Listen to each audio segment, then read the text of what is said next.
Chapter 9:11. The noodles in her hand fell to the ground, and his kiss deepened. When the elevator door opened, he carried her and kissed her to the door of her apartment. He pressed against her and said in a warm voice, "Give me the key card." Pei Chichi looked up and touched the card with her little hands. Finally, she found the key card. But she couldn't swipe it. Tang Yu murmured in pain, "Go back to the car?" Pei Chichi was a little more clear-headed. Only then did she remember that the key card belonged to Laro Khan, and hers was in her bag. Biting her lip, she said with tears in her eyes, "I'll get it from Laro Khan." Her legs were a little weak. She walked over and swiped the key card to Laro Khan's apartment. Tang Yu was very concerned about his woman having another man's key card. He coughed lightly. "He won't have yours too, will he?" Pei Chichi nodded, not knowing that Tang Yu's face was dark behind her. Why did he turn off the lights? She was a little surprised. The lights were on when she left. After turning on the lights, she wanted to signal Tang Yu to wait outside. However, when the lights were on, she saw Laro Khan and Pei Huan playing happily in front of the floor-to-ceiling window. They were doing difficult lifts, and they were both naked. When she saw Pei Chichi, Pei Huan screamed, "Pei Chichi, didn't you go back to your apartment?" She covered her face and saw Tang Yu behind Pei Chichi through the gaps between her fingers. She wanted to hide in a hole and be done with it. Laro Khan had strong bronze muscles, and his mouth was full of xiong hair. He looked like he was full of hormones. Tang Yu rubbed his nose and retreated to wait for his woman. In his heart, he was wondering if his Chichi would like a man with xiong fur. In order to save Pei Huan's face, Pei Chichi closed the door first and then threw Laro Khan's keycard to Pei Huan. "Here, you can act without worry in the future." Pei Huan was happy, but she was still worried. "Chichi, but what about our meal? Shouldn't you learn to be my woman?" Old Khan grabbed a shirt and wrapped it around Pei Huan while he put on a pair of shorts. In order to please him, Pei Huan immediately said that she would learn it. But later on, experiments proved that Pei Huan could not learn it even after studying for 20 years. Later on, when she got pregnant, Old Khan learned how to cater to her picky stomach and improved his cooking skills to be as good as his photography skills. "Go inside and wash up. Lie down and wait for me." Old Khan patted Pei Huan and said straightforwardly. Pei Huan immediately ran into the bedroom like a happy little wolf dog. Before she left, she even licked her lips and stared at Old Khan's meat bone in a charming manner. "Hurry up." Pei Chichi was stunned. She looked at Laro Khan and said, "I don't remember you having a sweet tooth." Old Khan lit a cigarette and held it between his fingers. There was a touch of deep thought in his eyes. He was completely different from the impulsive man who wanted Pei Huan just now. He liked Pei Huan, but at the same time, he also treated Pei Chichi as his little sister. After a while, he asked indifferently, "Have you thought it through?" Pei Chichi knew what he was asking, so she nodded and said, "Yes, I have." Old Khan glanced in the direction of the door and smiled. Not bad. A man who did it 5 times a night couldn't be wrong. He kept thinking that the man in City H that night should be Tang Yu. Old Khan opened the door and leaned against the door to look at Tang Yu. He pointed at Pei Chichi and said in a fierce tone, "This is my disciple, Pei Chichi. If you dare to bully her one day, I will beat you up." Chapter 9:12. Tang Yu smiled bitterly. At the same time, he was touched. When he was not around, his Chichi came back to life because she met Old Khan. Although he was sad that her change was not because of him, he was indeed grateful to Old Khan. He thanked him very seriously. Old Khan went forward and patted his shoulder. "We'll wait for you to get married together." Tang Yu said solemnly, "Chichi and I are husband and wife. So you and Pei Huan don't have to wait. Get married immediately. I'll be at ease this way." Old Khan raised an eyebrow. "Aren't you and that girl divorced?" "Old Khan, that's heart-wrenching." Tang Yu's expression was as if he hadn't made any noises for 3 days. It was very interesting. Old Khan gave Pei Chichi a push. "All right, you spineless girl, I'll give her to you. Remember not to eat her up." Before closing the door, Old Khan said shamelessly for Pei Huan's sake, "Remember to make breakfast tomorrow." After the door was closed, Tang Yu stared at his door for a long time. Pei Chichi swiped her phone to open her apartment and picked up the noodles. Tang Yu, the noodles are all burnt. Then I'll make it later. He came back to his senses, closed the door, and gently pulled off his tie. Pei Chichi was a little afraid of this action of his. During the 3 days in America, he had tied her up with a tie in order to make her listen to him. Tang Yu smiled. I'll go take a shower first. He walked into her bedroom as he said this. He looked very natural, as if he was half the owner of the place. Pei Chichi looked at him eagerly. Actually, she felt like she was cursing inside. Wasn't he, in a hurry? She had to admit that Tang Yu was very good at seducing Pei Chichi. He knew how to keep her in suspense. He took off his clothes in her bedroom and took a simple shower. He only wrapped a bath towel around his waist. The water droplets on the ends of his black hair rolled down his cheeks, then onto his firm chest and lower abdomen. Finally, they rolled into the narrow bath towel, causing one to think deeply. Pei Chichi stood at the door and looked at the invincible man. Tang Yu threw a towel to her and said, "Dry my hair for me." There was an imperceptible hoarseness in his voice. She nodded and walked over, but he was already leaning against the headboard, casually flipping through a magazine. Pei Chichi carefully knelt beside him and gently wiped the water off his hair.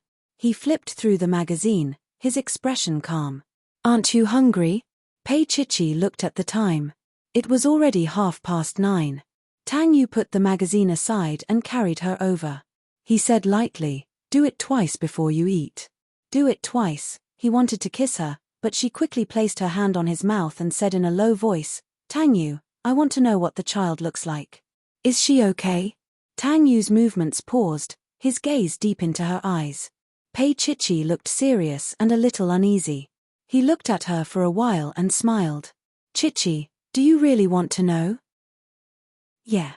Her voice was like a little lamb, and her body moved up. "Tang Yu, I promise I won't look for her, okay?" Because of her movement, Mr. Tang closed his eyes and let out a muffled groan. Pei Chichi didn't notice his strangeness. She put her hands on his shoulders and looked at him eagerly. Tang Yu's fingers gently stroked her delicate little face. His fingers moved back, and her long black hair fell down. She heard him say, "Chichi, please me." Chapter 9:13. However, he still refused to show her the baby's photo even though he was comfortable and enjoying it. Pei Chichi's long hair was scattered and wrapped around his body. She bit him angrily. "Tang Yu, you didn't keep your promise." He chuckled and caressed the little thing in his arms. "Chichi, you were the one who fell for it on purpose." He whispered in her ear, "You wanted to do that to me a long time ago, didn't you?" "I don't have such a hobby." She blushed and turned her back. She was extremely angry. She had even used her little hands and mouth, but he was acting shamelessly. Tang Yu hugged her from behind and kissed her little neck. "Chichi, go down and do it for me." "I don't want to." She was acting shamelessly in front of him. Tang Yu was a little helpless. "Chichi." She pursed her lips. "I don't want to." He looked at her angry little face and hugged her with a smile. Ignoring her punches and kicks, he carried her to the kitchen. "There are no ingredients." She looked at him angrily. Tang Yu hugged her from behind and buried his face in her fragrant little neck. He nibbled gently. "If there are no ingredients, I'll eat you, She could only do it for him obediently. She only had a big t-shirt on, which was loose, so it was convenient for him to touch her. "Is it dirty?" She turned her head and glanced at him. Her eyes were sparkling, and it was indescribably seductive. In a moment of passion, he hooked her little head over and kissed her for a long time. His big hands were getting more and more excessive. When he was satisfied, he then whispered in her ear, "I've kissed you even if it's dirty. I'm ignoring you." She turned around and continued to do it. Tang Yu's slender body trapped her from behind. He was over 1.8 meters tall, and she was as petite as a child in his arms. His lips were close to her ear, and he said in a low voice, "Chichi, when you were eating just now, you didn't think it was dirty." Pei Chichi couldn't bear to listen to him anymore. He had taken advantage of her and yet he was still pretending to be obedient. Who had tricked her into eating it? She continued to ignore him, placed the noodles on the small dining table, and went to brush her teeth. Tang Yu didn't make things difficult for her anymore. He ate the noodles, washed the dishes, and smoked 2 cigarettes on the balcony before returning to the bedroom. Pei Chichi was asleep, her back facing him. Still angry? He smiled silently and lay down on his side. His lips were on her little neck as he whispered, "Pei Chichi, how about I serve you as well?" It was not that he had never done something like this before, but his Chichi was a very shy little thing. Whenever he did that, she would not be able to hold on for long and would clamor for it to end. Pei Chichi's voice was still gloomy. "No way." He laughed lowly. "Then what do you want?" "Sleep." She turned over and nestled her small body in his arms. She hugged his waist and said shamelessly, "Don't do it, okay?" She had not recovered from the 3 days in America, and now that he was here again, she really couldn't take it. Tang Yu hugged her, looking a little uncomfortable. After a long time, he hugged her and asked her softly, "Chichi, am I out of practice? Are you not feeling well?" This kind of question. Pei Chichi's little face was completely red. She didn't say anything and just buried her face in his arms. Tang Yu lowered his head and kissed her little mouth. His voice was even deeper. "Chichi." She snorted softly. "No," she meowed like a kitten. "Too much." Tang Yu was stunned for a moment before he realized it. He seriously reflected on whether his needs were too strong. Chapter 9:14. Pei Chichi heaved a sigh of relief. Tang Yu said considerately, "I'll do it myself." She almost cried.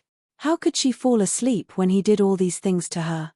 Because she didn't know when the next time would be, Tang Yu kept pestering her until the second half of the night. Pei Chichi vaguely thought that she shouldn't pity old Khan's kidneys, but herself. At the same time, she was quite impressed by Pei Huan's stamina. That petite body was really durable.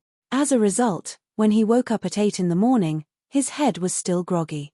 She reached out to turn off the alarm clock and closed her eyes for a while before she remembered to get up. Tang Yu hugged her and woke up too. After all, he had slept with her for the whole night. His voice was a little hoarse. "I'll go." Pei Chichi was a little surprised. Tang Yu had already gotten up, dressed in long pants and a shirt, and was nestled in her kitchen. Pei Chichi lay straight for a while and decided to let him be.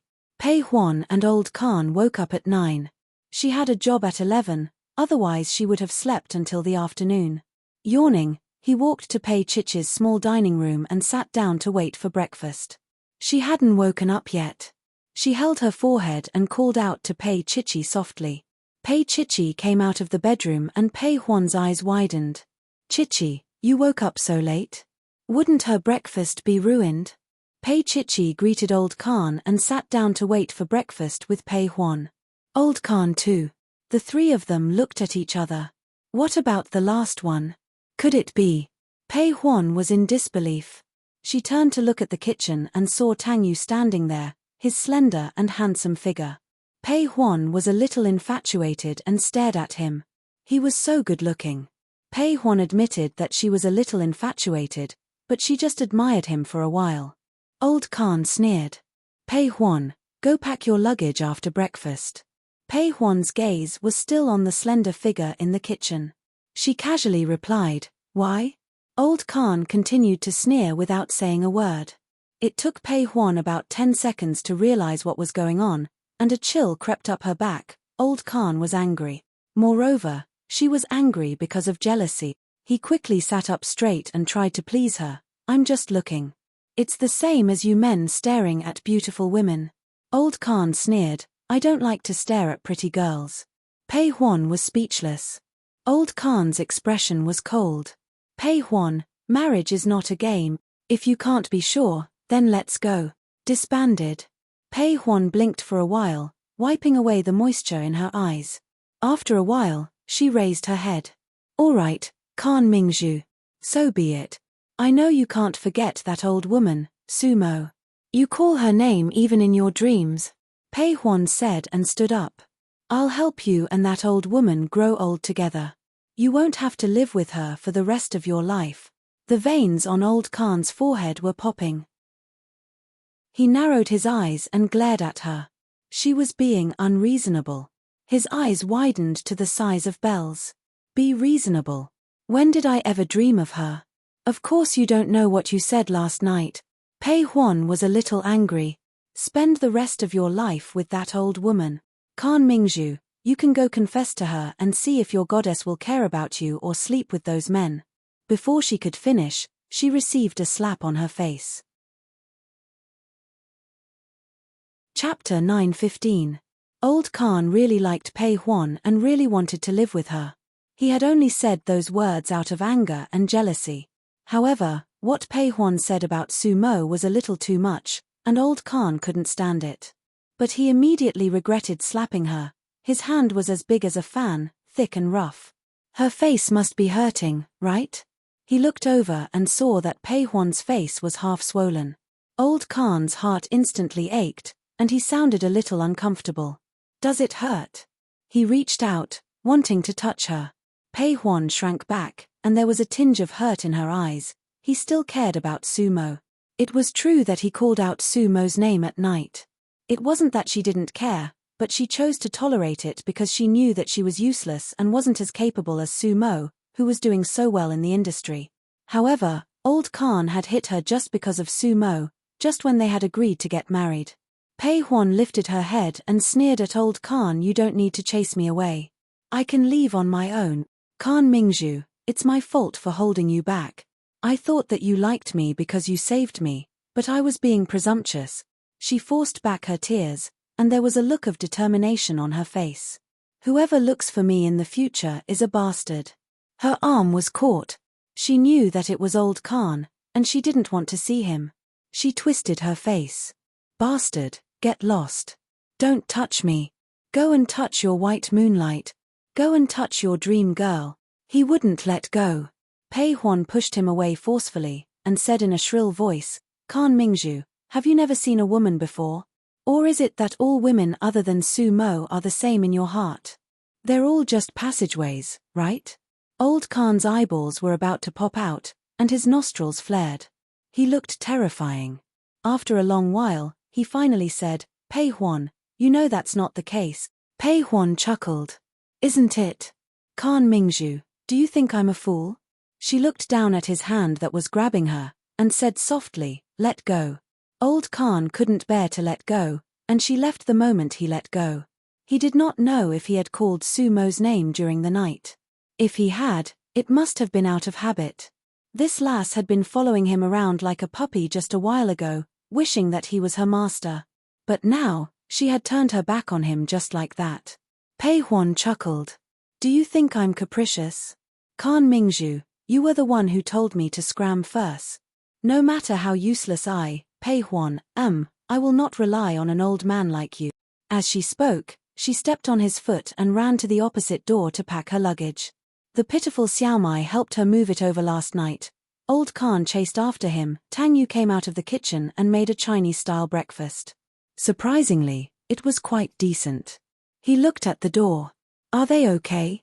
Pei Chichi buried her head in her breakfast and said calmly, it's fine. I can guarantee that Old Khan will throw Pei Huan on the bed later. There's nothing between them that can't be solved with their bodies. Tang Yu sat beside her. Even though he had just made breakfast, he still looked noble. He raised an eyebrow. Pei Chichi looked up and coughed lightly. If the first time doesn't work, I'll do it twice. Before breakfast, Mr. Tang said, Chichi, are you reminding me that I'll do the same thing if you get angry in the future? He looked at her very seriously and asked, Chichi, how many times do you want it to be? I'll try my best to cooperate.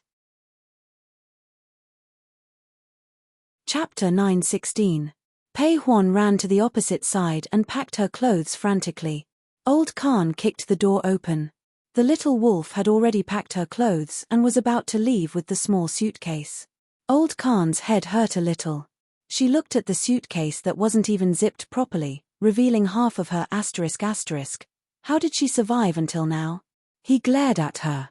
Are you really leaving? Pei Huan raised her head and tried hard not to cry. He was just a man. She still had this bit of backbone. That's right, he said decisively. Old Khan took a step back and leaned against the side. He stared at her with a burning gaze. You're not coming back. Yes. She was still firm. Old Khan's eyebrows twitched and she rubbed the space between her eyebrows. I'm going to book a house this afternoon. That's great. You happen to be living with that old woman, Sumo Pei Huan said viciously. You can kneel in front of her and beg. Maybe she'll be touched. Old Khan's veins popped again. Pei Huan, don't go too far. Fine, I'm leaving. I won't hinder the marriage of the great scholar Khan and talented Lady Su. I'm shallow. I stare at good-looking men. I don't fucking think about men at night and call out people's names in my sleep. Pei Huan sneered. Goodbye. She then pulled the suitcase and walked out. Along the way, tears flowed down her cheeks. However, she didn't care about it. She cried silently and opened the door to leave. Old Khan pulled her back and his voice softened a little. Are you really leaving? Pei Huan didn't look back. She held the suitcase so tightly that her fingertips turned white. She looked down at her toes and said in a low voice, Khan Mingzhu, I like you very much. But it doesn't mean that I'll give in to you unconditionally. I've said that we have to be clean, not just physically, but also in our hearts. She paused for a moment and said, I saw Lin Jinrong yesterday. I liked him and loved him. It's not that I didn't feel anything, but I put you first. I've completely let it go. But what about you? Do you dare to say that you intend to drive Sumo out of your heart? Do you dare to say that every time after we've done it, you would hug me and reminisce about the times you and that old woman used to be in bed? As Pei Huan spoke, she began to cry again. She wiped her eyes with the back of her hand and said fiercely, That's it. You continue to be infatuated with your love, I'll look for my man. Her words made Laro Khan's heart extremely uncomfortable. In his heart, Pei Huan had always been superficial. He didn't hate her superficiality. On the contrary, she was very cute. He knew that she passionately liked him, and he also liked her. But only now did he understand that Pei Huan's love for him and his love for her were different. What she wanted was far more than what he was willing to give. He grabbed her arm and refused to let go. Pei Huan's voice was low as she said, Khan Mingzhu, look, just one sentence and we can be like this on the battlefield. I don't want to be like this for many years to come.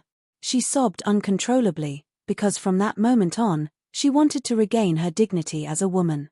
There was once a man who didn't love her, and she stubbornly chose to take revenge. But Laro Khan didn't love her, and she chose to let him be. He didn't let go, and she got angry. She threw the entire suitcase at his feet and howled. Pei Huan's face was full of tears as she cried, Khan Mingzhu, I'll let you be with that old woman, all right? Let go of me. Do you want to find a woman to spend money on? Chapter 9:17. Pei Huan was throwing a tantrum because she wanted more. He breathed softly and looked at the little woman who was crying in front of him. His rough fingers wiped away her tears. Pei Huan turned her face away to avoid his touch and wanted to leave again. Old Khan hugged her and pressed her into his beast-like arms. His voice was gentle like never before. Are you really leaving? Pei Huan pushed him, but he didn't budge. Old Khan pressed her down. You won't be able to enjoy my service after you leave. He moved his face away slightly and stared into her eyes. Don't you like it when I kiss you and say that my tongue brush is better than that thing? Pei Huan wanted to scold him, but she bit her tongue the moment she opened her mouth. She stared at him with tears in her eyes. Old Khan's expression became gentler, and so did his voice. Huan, let's not talk about this anymore, okay? He looked a little uncomfortable. If you don't mention that old woman, I won't think about her. If you mention it, I dare to think about her. Pei Huan's eyes widened in disbelief. Old Khan actually said, old woman. She looked really cute. Old Khan picked her up and carried her to the bedroom, regardless of her struggle. You're crying so sadly. Let me comfort you.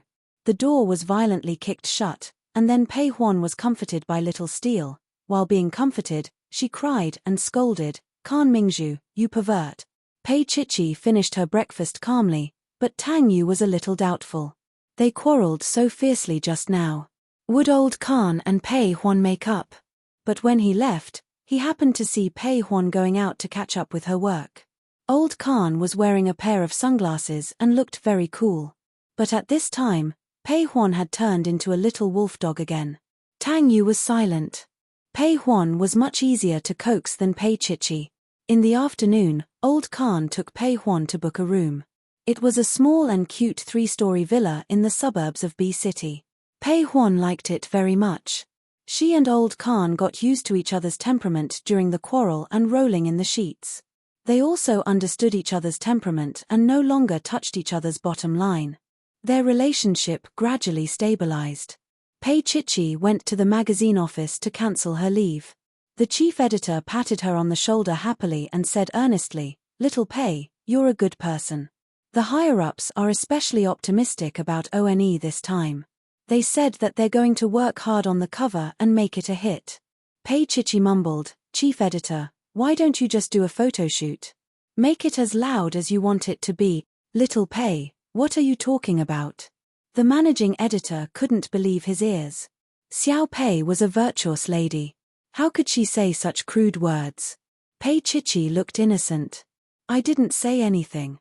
The editor-in-chief chose to ignore it. After all, the other party was a South African star. He coughed lightly. "Anyway, this time, we must crush that unsophisticated and tacky man. This kind of magazine with no integrity can never be compared to our magazine." When Pei Chichi left, he scratched his head. Success in one go? Let Tang Yu reveal a little. The shoot was done in Tang Yu's office. Pei Chichi specially invited Old Khan. In the beginning, Tang Yu was against it. He only wanted Pei Chichi to do the shoot, but he was persuaded in the end. Tang Yu was dressed in a beige suit. He sat on the sofa in front of the French windows. In his hand was a cup of mantegnine, which Xiao Ran had just made for him. Old Khan had been taking photos of all kinds of young and handsome men for many years. He was used to seeing handsome men, but when he saw this, he couldn't help but curse in his heart. This was fucking cool. Chapter 9:18. They just needed to take a few more photos and put them on the cover. Pei Chichi was trying to persuade Tang Yu to unbutton his collar when Old Khan's phone rang. It was Pei Huan's. Old Khan's expression softened and he answered the phone in a soft voice. "Yes, I'm in Shengyuan. I'll pick you up later." He paused for a moment and said, "Come over and wait for me." Old Khan put away the phone and explained, "Pei Huan happens to be nearby. I asked her to come over and we'll have dinner together later." He looked at Pei Chichi and said that because of Tang Yu's special status, he didn't get a share. Xiao Ran was also there. Looking at his CEO's face, he laughed to himself. Then he went to the door to wait for Pei Huan. He felt very strange. Pei Huan used to have a very bad reputation. She was really a bad person, willful and selfish. Now she had turned over a new leaf and even got a man like Old Khan. She was really lucky. Although Old Khan had been a playboy, men and women were different in this matter. It could only be said that the world was still fair to Pei Huan. Pei Huan came over quickly, followed by Xiao Mai. Pei Huan didn't know what scene she was filming. She was wearing a black evening gown and had exquisite makeup on her face. As soon as she came in, she complained, "The dressing room is so bad today. I don't want to stay a minute longer." Xiao Ran could see that the relationship between Pei Chichi and Pei Huan had thawed. He was about to take Pei Huan to the staff lounge to do her makeup when Old Khan stopped him. "Wait a minute," Pei Huan exclaimed and walked over, her eyes sparkling with little red hearts. Old Khan knocked her on the head. "What are you thinking about?" He ordered her, "Sit over there." Pei Huan hesitated when she saw that it was Tang Yu's side, but Tang Yu didn't care. Pei Huan looked at Old Khan carefully. "Not jealous anymore? Be serious and work." Old Khan gestured with his eyes, and Pei Huan sat down. She sat next to Tang Yu and leaned close to him. Her small hands were even holding Tang Yu's arm in a very photogenic manner. She rested her face on his shoulder and winked at Laro Khan provocatively. "Is this okay?" Laro Khan scolded her as if it was the first time she had patted her. "What are you trying to do? Sell yourself?" Pei Huan felt a little wronged, and there were no outsiders here, so she said softly, "The one who sold herself was Pei Chichi." The woman she was talking about was helping Tang Yu tidy up his trousers. She was half kneeling on the carpet, looking up at Tang Yu, and her eyes were a little blurred. She was also dressed in black today, but it was a very simple black t-shirt and jeans. Her hair was tied up in a ponytail, and she looked like the most ordinary and elegant waitress. However, Pei Huan sat beside Tang Yu, dressed in luxurious clothes, and had a resentful gaze. Tang Yu's eyes were fixed on Pei Chichi, and he looked down at her. Old Khan was full of passion and took a few photos.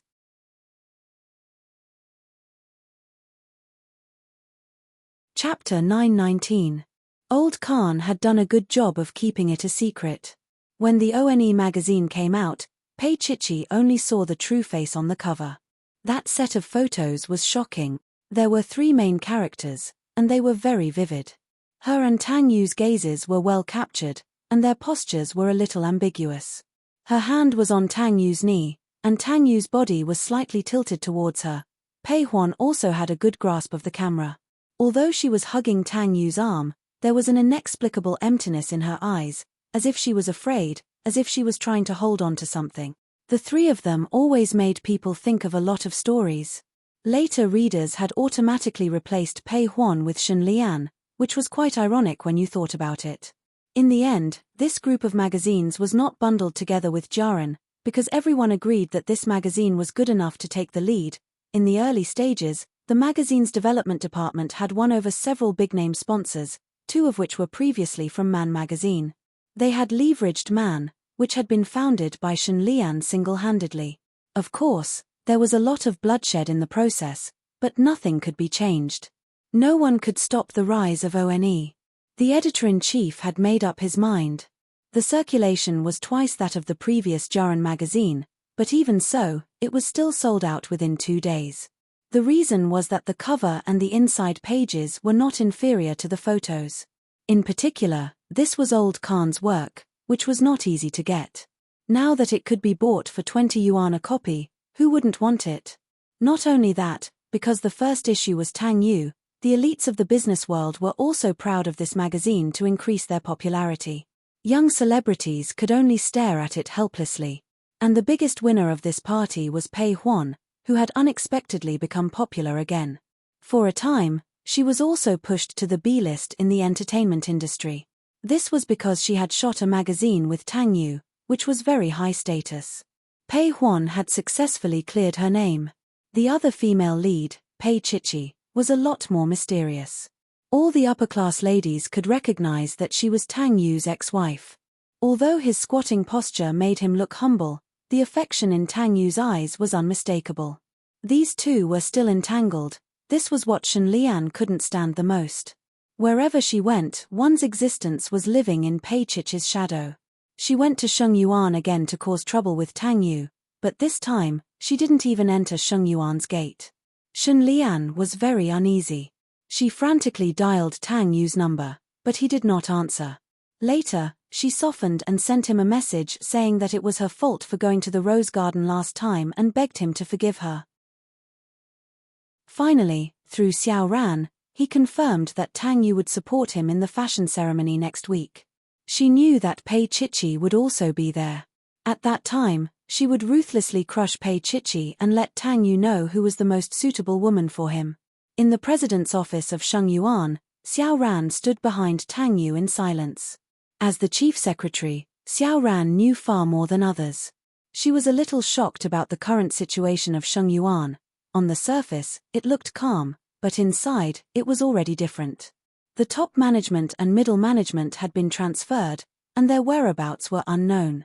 Xiao Ran hesitated and said softly, "President, why do you indulge her like this?" She was referring to Shen Lian.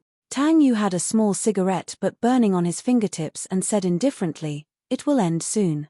He turned around and looked at Xiao Ran. Shen Lian owns 20% of Sheng Yuan's shares. Xiao Ran was shocked. Chapter 920. Tang Yu smiled. "You should be able to tell. But this is far from the final result. Even if Sheng Yuan is an empty shell, Shen Lian will still benefit from it." Xiao Ran was shocked. She couldn't believe that a noble man like him, who had always been in the clouds, would be willing to fall into the dust. Tang Yu was still smiling. What's wrong? He had everything he had since he was a child. Now, he just wanted to have Chichi and their child. He knew that if he told Pei Chichi about Xiaoxin's background, she would really lose her fighting spirit. Deep down in her bones, his Chichi did not like to be a strong woman. She was more interested in photography. So, he could only cruelly whip her. Thinking of her, Tang Yu's lips curved into a gentle smile. Xiao Ran's heart also softened a lot. Does Chichi know? Tang Yu grunted and turned around. At this moment, he looked a little tired. It seemed that he hadn't really rested for the past 2 years. Xiao Ran's eyes became hot. Tang Yu said calmly, "There's a draft on the table. Leak it to the media for me. Make it look good and don't let anyone find out." Xiao Ran's eyes fell on the table.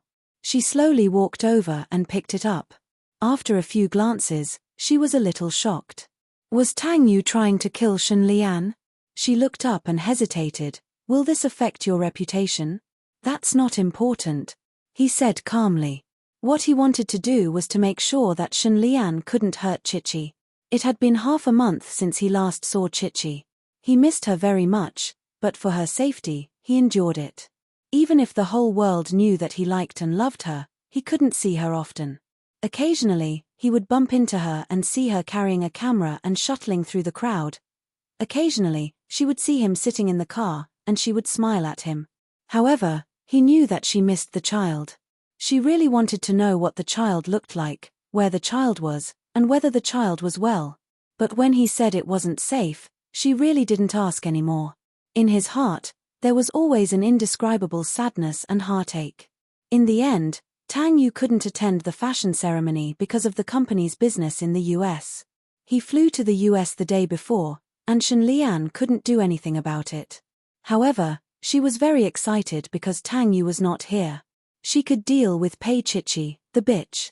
On Saturday night, the annual fashion ceremony was held at a star-rated resort. As early as a month ago, the resort had begun to clear the guests and prepare the venue. That night, the stars shone brightly, and many big shots came. What surprised Pei Chichi the most was that Empress Yi had also come. It had been a long time since Yi Liangqiu had any works. She didn't have any arrangements in the beginning because the company was preparing for her to go abroad, and then she was shelved. But tonight, she appeared with Qin Anlan. The scene was boiling with excitement because of Empress Yi's arrival. The media chased after her, mainly asking about her schedule and future development. Yi Liangqiu stood next to Qin Anlan. Her makeup was perfect, and she said calmly, "I might be taking a break from the entertainment industry to spend some time with my family." The reporters were in an uproar. Qin Anlan's expression was also indifferent, as if he had already known about it. He didn't answer any of the reporters' questions. Chapter 921. Looking at Qin Anlan's attitude, Pei Chichi knew that Yi Liangqiu still had some influence in King.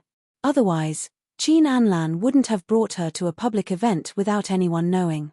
However, she didn't know whether Shi Liangqiu or Qin Anlan would win in the end. She came with Laro Khan. It was rare for Laro Khan to dress formally, and he was also shaved, so they looked very harmonious. Pei Chichi was wearing a pure blue evening gown with a one-shoulder design. It hugged her petite figure and slender waist well, especially the snow-white skin on her back. Her long hair was gently tied up, and around her neck was a dazzling diamond necklace. Old Khan had given it to her, saying that it was sponsored by a certain brand, but she would have to return it after using it. She held Laro Khan's arm and nodded when she saw Qin Anlan. Qin Anlan's gaze was unfathomable as he stared at her without saying a word. The atmosphere was a little awkward. Of course, Pei Chichi wouldn't stick her face to his cold shoulder, so she walked into the venue with Laro Khan. Most of the people were already seated. She and Laro Khan were seated in the third row. After sitting down, she realized that Shen Lian was sitting not far away and was looking at her coldly. Similar to Shen Lian's mood, her gown was also black, with a hint of green in the black, green. Pei Chichi pretended that she didn't see anything and sat down with Laro Khan calmly. The staff were busy in front, and Sumo was standing in the middle of the stage in a silver gown. She was checking her lines with the male host with a script in her hand. Her makeup was exquisite and flawless.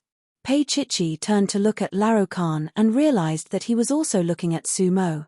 She coughed and said, "If Pei Huan sees that look in your eyes, there will be a bloodbath." Laro Khan looked away and smiled. "I just feel that Sumo is an ordinary woman. She would age too. No matter how well she took care of herself, there was still an aged look on her face." Old Khan wasn't sure if he was the same as most men, but he really liked the younger Pei Huan more. He liked her youthful and supple body, as well as her vitality. As he thought about this, he suddenly met Sumo's gaze. In that instant, Laro Khan felt a little complicated. It was as if he had betrayed Sumo. Sumo knew how many women had come and gone over the years, but he had never felt this way. However, Pei Huan was different. He had fallen in love with her and wanted to marry her. The veins on Laro Khan's forehead bulged when he saw the resentment in Sumo's eyes. Pei Chichi looked on coldly from the side. She had a bad feeling about this. Old Khan and Sumo were exchanging flirtatious glances. What if Sumo changed her mind at this critical juncture? Pei Huan wouldn't have anything to do with it, right? Pei Chichi thought to herself, but she didn't say anything. It was also at this time that Pei Huan also came over. She was wearing a smoky grey evening gown and looked quite classy. She was as classy as Heavenly Empress Yi. When she looked at Old Khan, her little face was tense and she didn't make a sound. Old Khan was a little unsure if she had seen something just now, but he didn't dare ask. He watched as she sat down next to Qin Anlan, with Empress Yi on either side. Anyone could tell that Pei Huan was the Empress.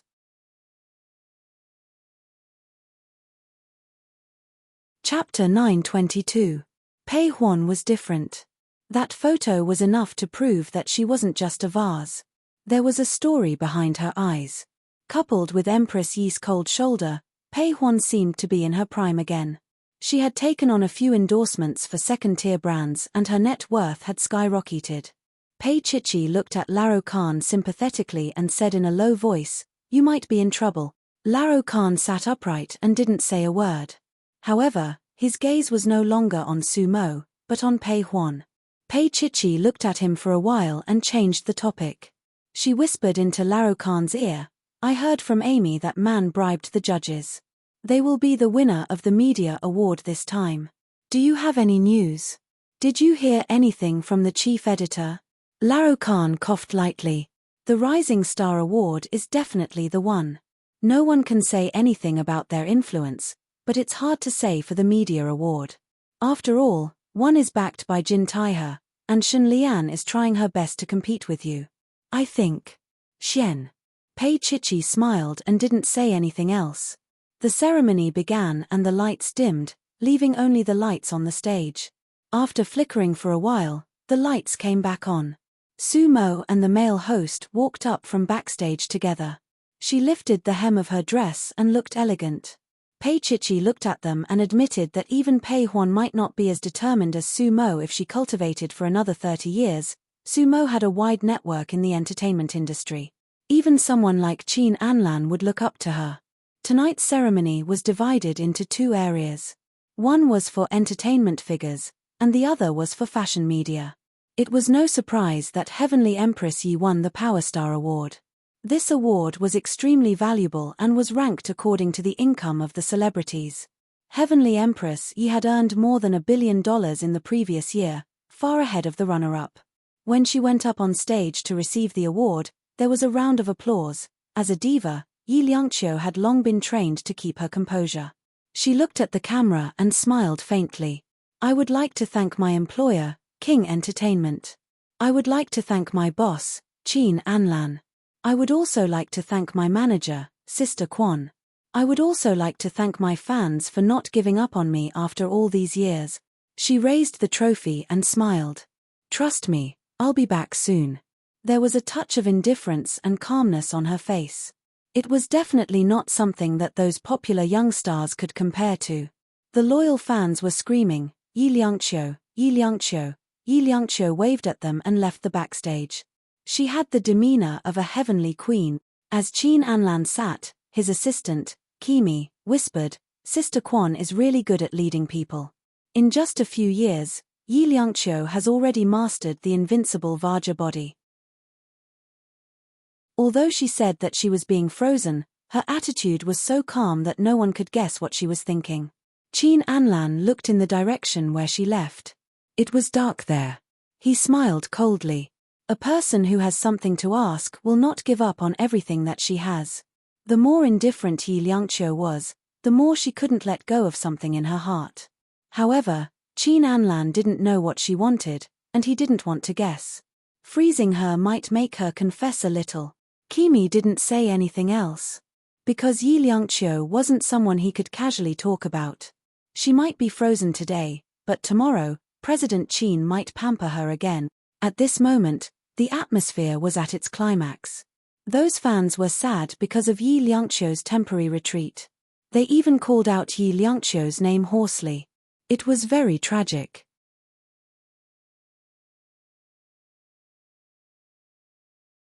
Chapter 923. Coincidentally, Sumo had also signed up for the Most Influential Newcomer award. To her surprise, it was Pei Huan. To her surprise, she had won the award based on a magazine cover without any other works. Pei Huan's popularity was bizarre. Because of that photo, many fans felt sorry for her and said that they owed Pei Huan a love story. This topic had been hyped up for a long time, but it was actually created by King Entertainment. Pei Huan was also a little shocked. She covered her lips with her fingernail polish and the 10-carat diamond ring on her finger was blinding. She blinked her tears away and went up on stage. She almost couldn't walk properly. She paused for a moment when she passed by Sumo, but she quickly continued walking forward. She received the trophy from the guest presenter and looked down. Her voice was choked with emotion as she said, "Thank you to everyone who loves me and my fans. It was your support that allowed me to get to where I am today." Her nose was a little red and her voice was nasal. She even had to wipe the tears from her eyes. However, in Pei Chichi's eyes, Pei Huan was more dazzling than ever before.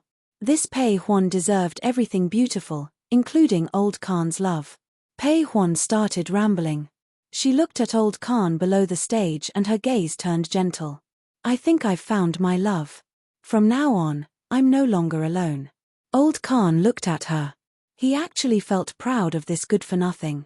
Pei Huan walked a little too fast when she got off the stage and almost fell. Old Khan almost rushed up to help her up. Fortunately, Pei Huan steadied herself in time. She winked at Old Khan, and Old Khan was instantly shocked. Sumo was a little distracted as she watched the interaction between Pei Huan and Old Khan. The male lead saved the day and saved himself from embarrassment. He signed up for the Most Influential Newcomer Media Award. The male host was quite excited because the person receiving the award was Pei Chichi from the magazine. Pei Chichi smiled and went up on stage with her dress in a dignified manner. Old Khan really wanted to hold Pei Huan up and watch how she walked. Pei Chichi went up on stage and received the trophy. She smiled and said, "Thank you for your trust in us, the one. Thank you for one's trust. I believe that as media personnel, we will report more realistically with more positive energy. Thank you." The audience applauded, and Pei Chichi got off the stage.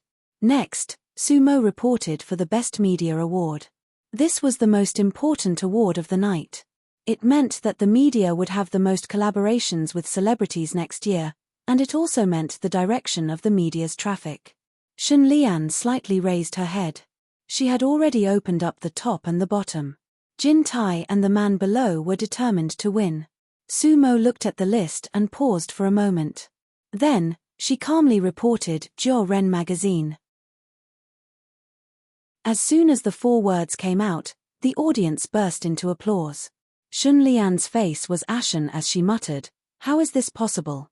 She ignored her manners and stood up.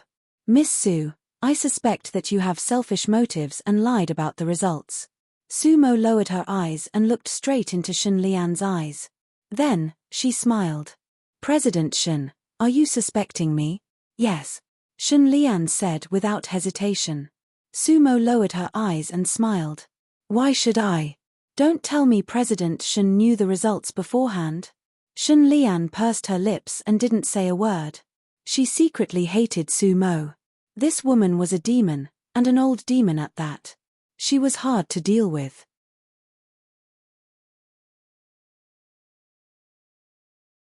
Chapter 924. Sumo smiled, looking very magnanimous. If you're worried, you can go up and have a look. Shun Lian probably wouldn't do something like going up on stage directly, so she asked someone she could trust to go and have a look. That person went over to Sumo and looked down with a troubled expression. Shun Lian's face darkened when she saw that. She had lost. She had lost to Pei Chichi once again. Once again, she had lost face in front of everyone. Shun Lian flicked her sleeves and left. From that day onwards, she hated Sumo. Sumo sneered as she watched Shun Lian leave. Little girl, how dare you fight with me? You're still too young. In fact, Shun Lian's dirty tricks had long been reported. In private, the judges had removed Man from the list of nominees, but Shun Lian didn't know about it. However, it wasn't because of the so-called fairness and justice.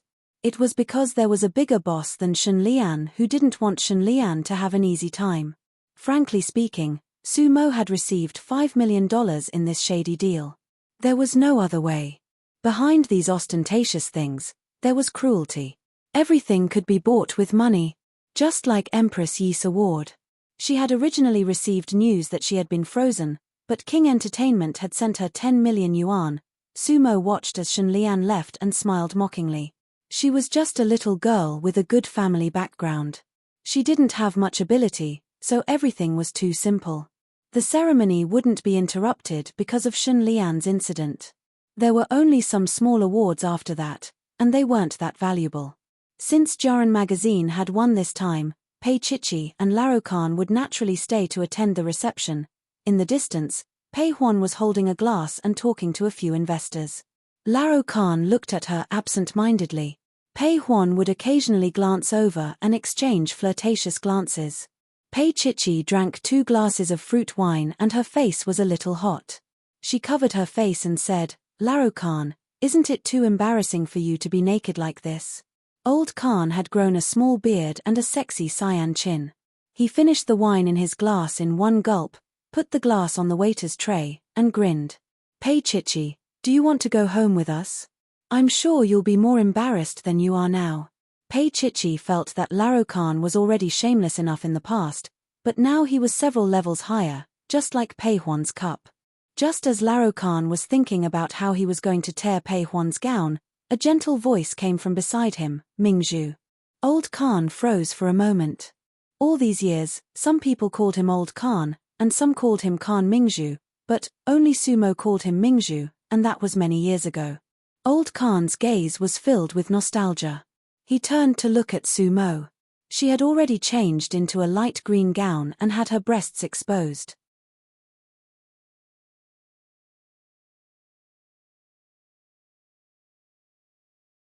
Chapter 925.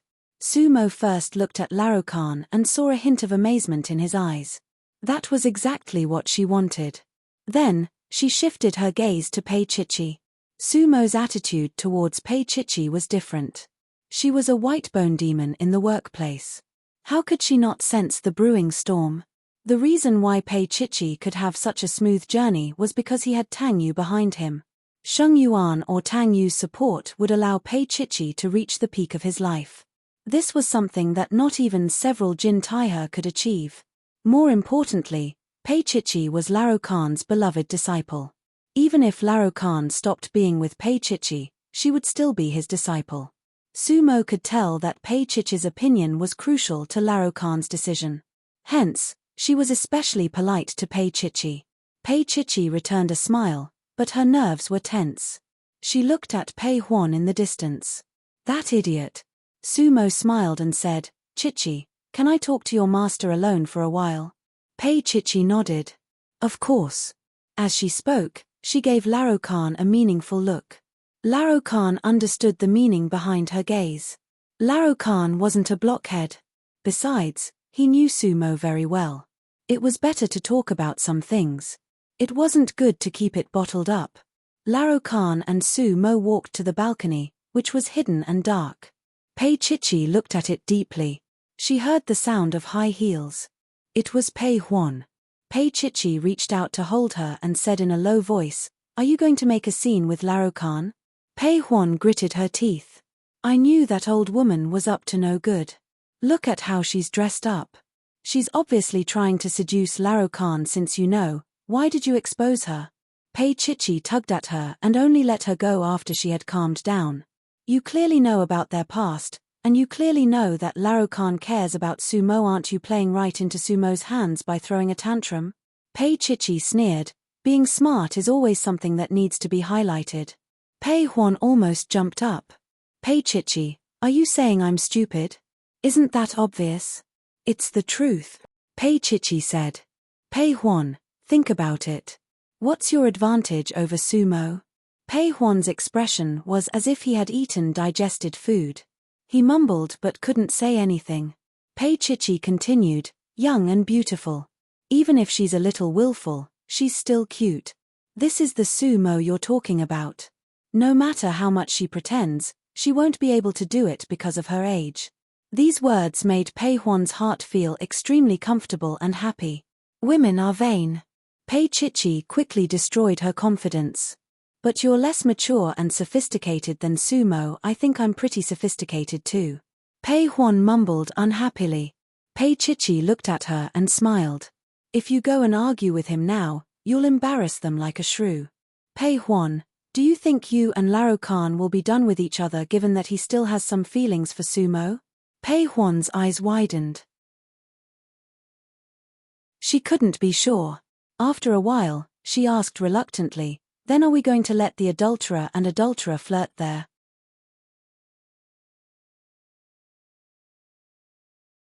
Chapter 926. Pei Huan didn't understand. She felt sad when she saw Larocan and the old woman together. However, she believed in Pei Chichi. Chichi said all that for her own good. So, she gritted her teeth and said, "That bitch got lucky." Then, her expression changed again. She looked at Pei Chichi with admiration and said, "Chichi, when did you become so cunning? You're amazing." Pei Chichi snorted and drank a glass of fruit wine. She didn't notice that the wine was specially made and her face became hot after drinking it. She looked at Pei Huan and sneered, "I remember you hated me since you were young and said that I was sinister. I won't dare to do it again." Pei Huan hugged her arm and looked at the balcony with daggers in her eyes. "If Larocan dares to let me down, I'll cripple him tonight." On the balcony, old Khan shuddered. He and Sumo stood face to face, each holding a cocktail in their hands. The smoky grey gauze curtains blocked all prying eyes, giving the narrow space a romantic feel. Sumo was dressed in light green, just like how she was when they first met. Old Khan felt a little drunk, but he still managed to maintain a bit of sobriety. This sobriety was called Pei Huan. Outside the floor-to-ceiling windows, the night of B City's suburbs was beautiful and quiet. Sumo's face turned slightly red. She raised her head and looked at the man who looked rough on the outside, but was actually meticulous on the inside. Her eyes were mesmerized. "Mingzhu, if I want to settle down, would that person be you?" Larocan's eyebrows twitched. Although he had already guessed Sumo's intention, he still couldn't bear it when she said it out loud. Sumo looked down. That moment of flirtatiousness was indeed not something a little girl like Pei Huan could compare with. She lowered her eyes and said in a hoarse voice, "Mingzhu, after so many years, I don't believe that I'll lose to a little girl." She looked up at Larocan with a hint of curiosity in her eyes. "Do you love her? Are you with her as passionate as we are when we do it together? Is she able to satisfy your endless needs? Is she able to keep you up all night? Is she able to keep you up?" She asked a lot of questions, but old Khan was speechless. His black eyes stared at the woman he had loved for many years, the woman he had kept in his heart for many years. Sumo was beautiful in the beginning, just like Pei Chichi now. In the beginning, he treated Chichi well because he saw Sumo's shadow in her.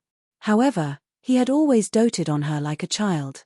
He didn't expect that he would fall into the hands of Pei Huan, a good-for-nothing girl of the same age as Pei Chichi.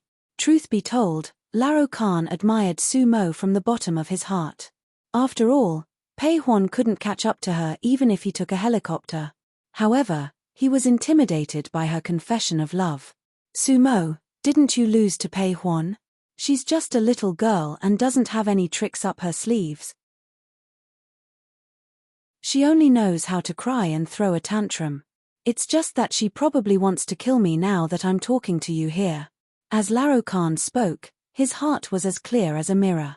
He knew what he wanted. It wasn't the meticulous Sumo, the sophisticated Sumo, or the best Sumo, but the silly and bad-tempered Pei Huan. He had always wanted that innocence, and Sumo couldn't give it to him anymore.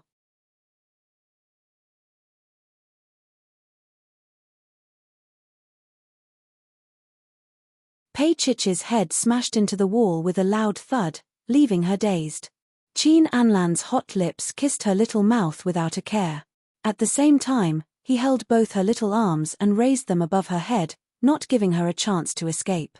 When he kissed her, he sighed in satisfaction. However, it was still rough. His hot thin lips touched her velvety little mouth. That feeling was like going to heaven.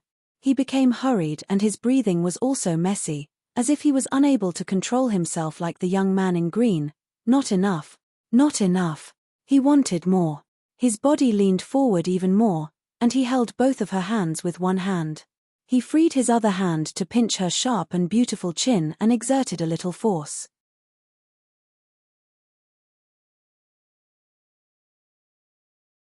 Chapter 928.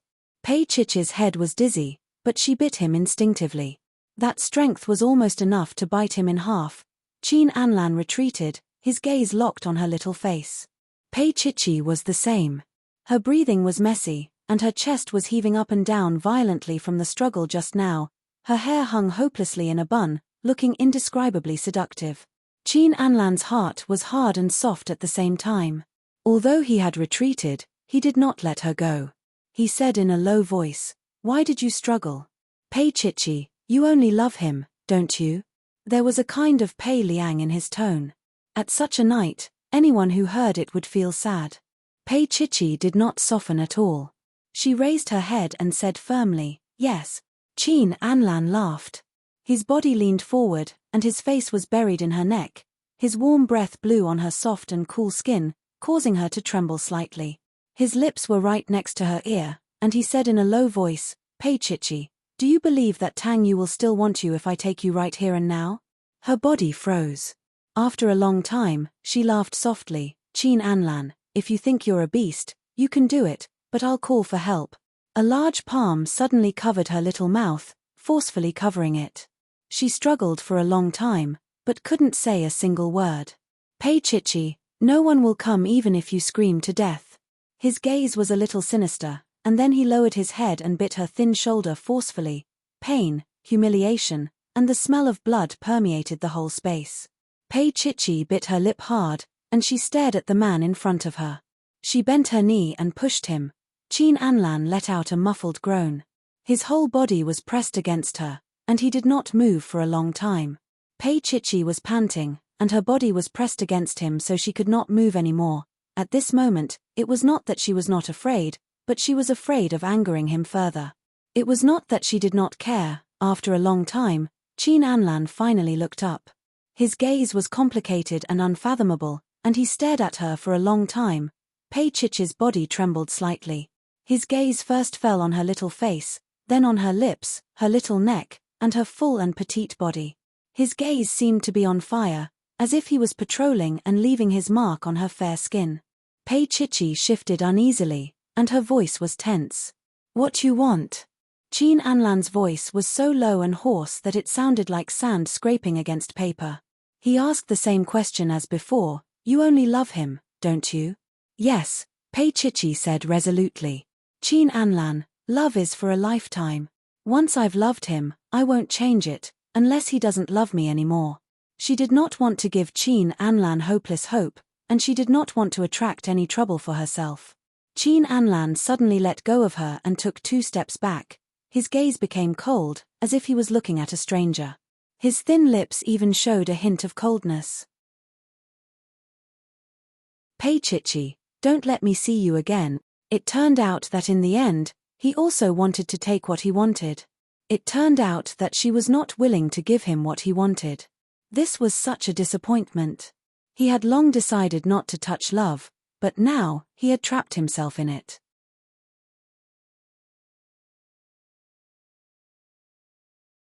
Chapter 9:29. Pei Chichi leaned against the wall. Her hands and feet were weak, she was really frightened.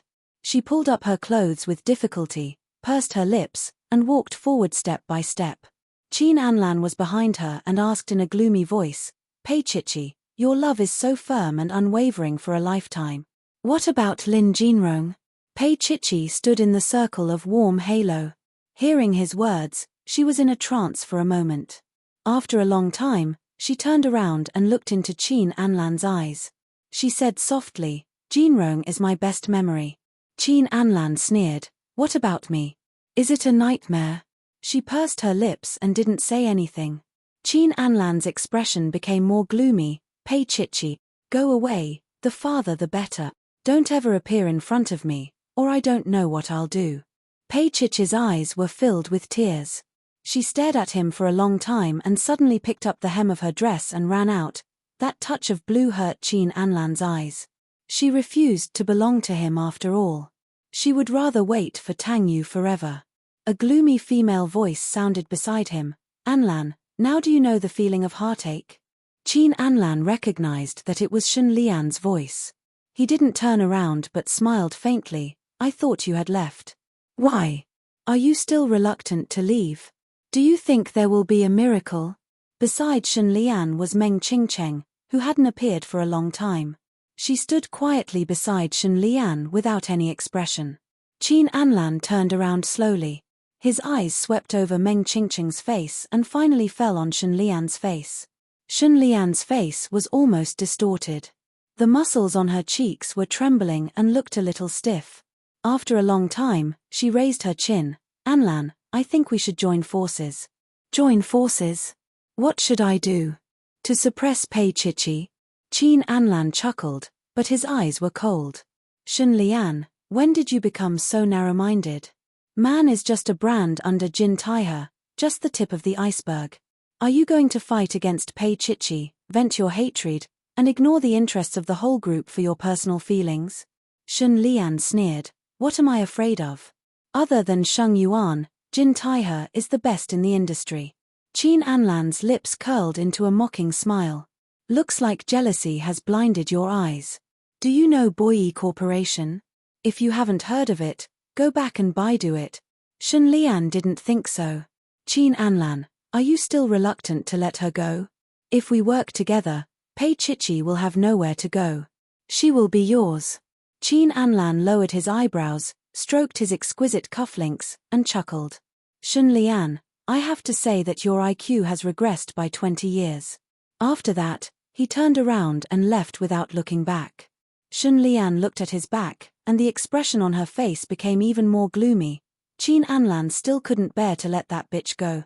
He was still thinking about her. Wasn't liking someone the same as desperately trying to possess them? When she asked Meng Qingcheng didn't say anything and just stood there quietly. Shen Lian turned around and looked at his handsome face.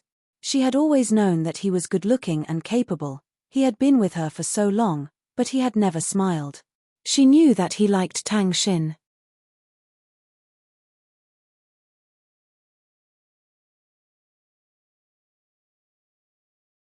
You've bitten me to this extent, and you're telling me nothing happened. Heh. He straightened her up and she sat in his arms in a shameful manner. Pei Chichi was afraid that he would be angry, but after sitting in his arms like this, she was even more afraid that he would be angry. Tang Yu's voice was very low and husky. Chichi, what do you think we should do? She let out an ah and was kissed by him. Tang Yu smelled the faint smell of smoke again, and his whole body froze. He believed that Chichi wouldn't betray him and wouldn't like Qin Anlan. However, he was still angry because she had been molested by Qin Anlan. He wasn't angry at her, but at himself.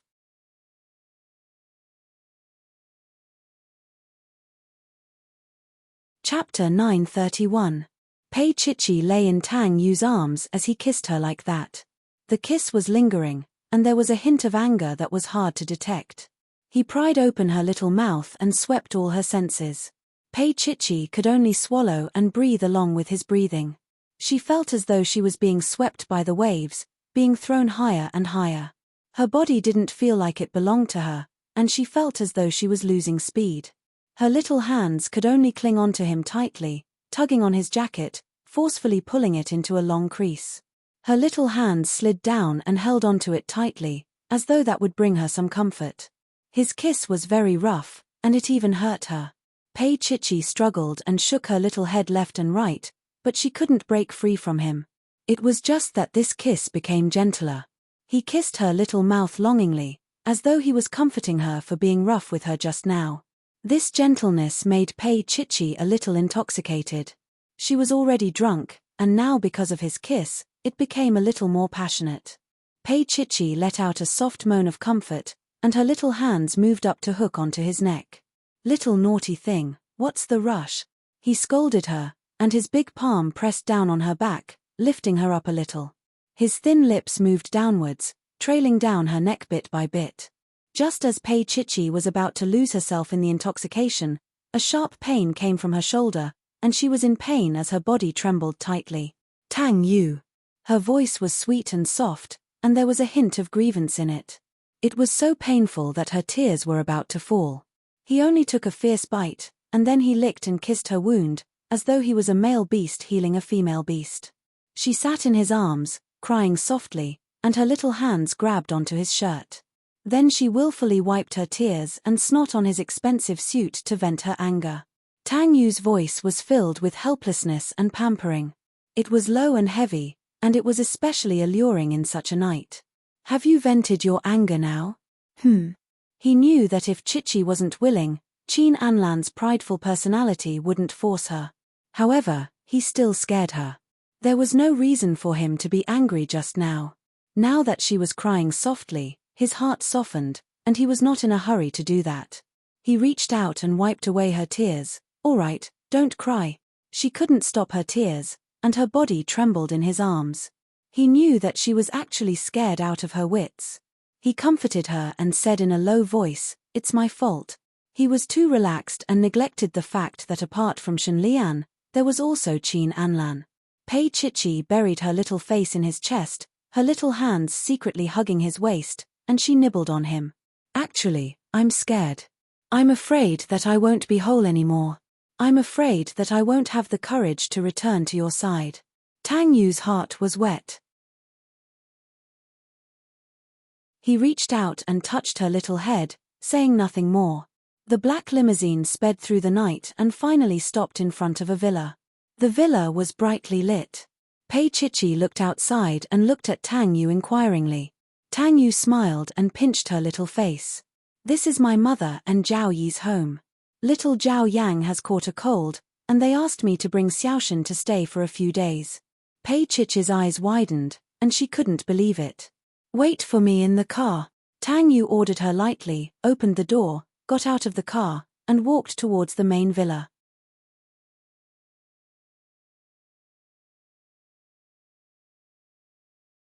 Chapter 932.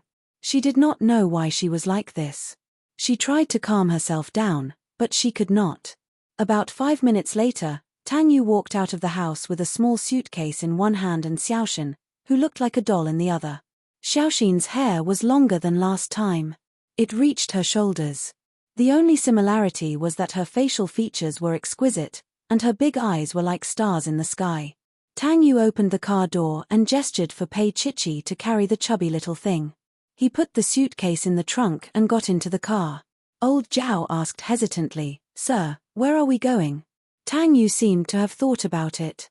He replied calmly, "Xia City." "Xia City." Pei Chichi carried Xiaoshen and looked at Tang Yu with a puzzled expression. She said slowly, "You still have it?"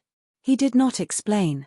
He said calmly, "Yes, I got someone to clean it up a few days ago." Pei Chichi was silent. She thought of Tang Xin. Tang Xin used to live there too. Seeing that she was silent and hugged Xiaoshen tighter, Tang Yu could more or less guess what she was thinking. He sighed, "Chichi, it will get better." He knew that Tang Xin would always be a thorn in her heart. He could only accompany her and slowly heal her pain. Xiaoxin was in her arms. She looked at her beautiful sister and stretched out her little claws to grab her dress. Pei Chichi was shocked. She grabbed Xiaoxin's hand to stop her from moving. If they were in the car, Xiaoxin, she would die of embarrassment if she did that. However, it was really comfortable to be hugged by a chubby little person. Pei Chichi did not want to let go. She pinched her little face and then secretly pinched Xiaoxin's butt. It was so soft and bouncy tilde Xiaoxin cried out, "Sister, you're pinching my butt." She looked at her brother with an aggrieved voice. It was obvious what she meant. Even old Zhao, who was sitting in the front, laughed. Pei Chichi was very embarrassed. Tang Yu, who was sitting beside them, seriously considered Xiaoxin's childish words. "Xiaoxin, can I also tug at Jejie?" Xiaoxin proudly agreed, then looked at Pei Chichi with the expression in her eyes, "I didn't do it. It was Kuj." Pei Chichi wailed as she was taught a lesson by Tang Yu. She turned her face away, a little embarrassed, a little angry, and a little jealousy. He liked the taste of Xiaoxin, because he only liked Xiaoxin. She looked at Pei Chichi and then at Kuj. Her chubby little hand stretched out for Tang Yu to hug. "Kuj." Tang Yu chuckled as he carried the little fellow over. "Pei Chichi, look at you," he said in a low voice. She ignored him and kept looking out of the window. "You're even jealous of Xiaoxin?" His slender fingers stroked her soft cheeks. His voice was as gentle as the night sky. Pei Chichi turned around.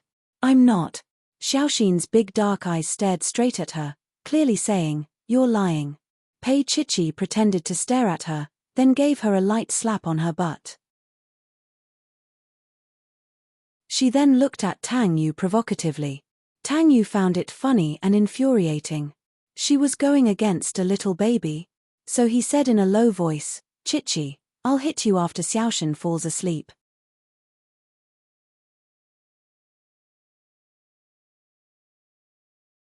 Chapter 933. The car slowly drove into Xia City. Tang Yu said to Laro Jiao in a low voice, "Drive the car away and come over at 8 o'clock tomorrow night." Laro Jiao nodded and drove the car away. Tang Yu walked in front with the baby in one hand and the luggage in the other. Pei Chichi followed behind him. She suddenly remembered, why was she so obedient? When he said this, she came here. She missed her child very much when she looked at Xiaoxin. Tang Yu handed Xiaoxin to her and opened the door of the apartment. As soon as he opened the door, Xiaoxin let out a cry. Even Pei Chichi was stunned for a moment. Because the interior was not just cleaned as he said, but completely redecorated. The main color was warm and yellow, which made people feel warm. Moreover, from the living room, there was a soft white carpet, which was suitable for children to play at home. Sure enough, Xiaoxin wanted to come down as soon as she went in. She crawled on the ground until she reached a small house in the corner of the living room. Xiaoxin was still small, and there was a bed in the small house. She could still crawl in and lie down.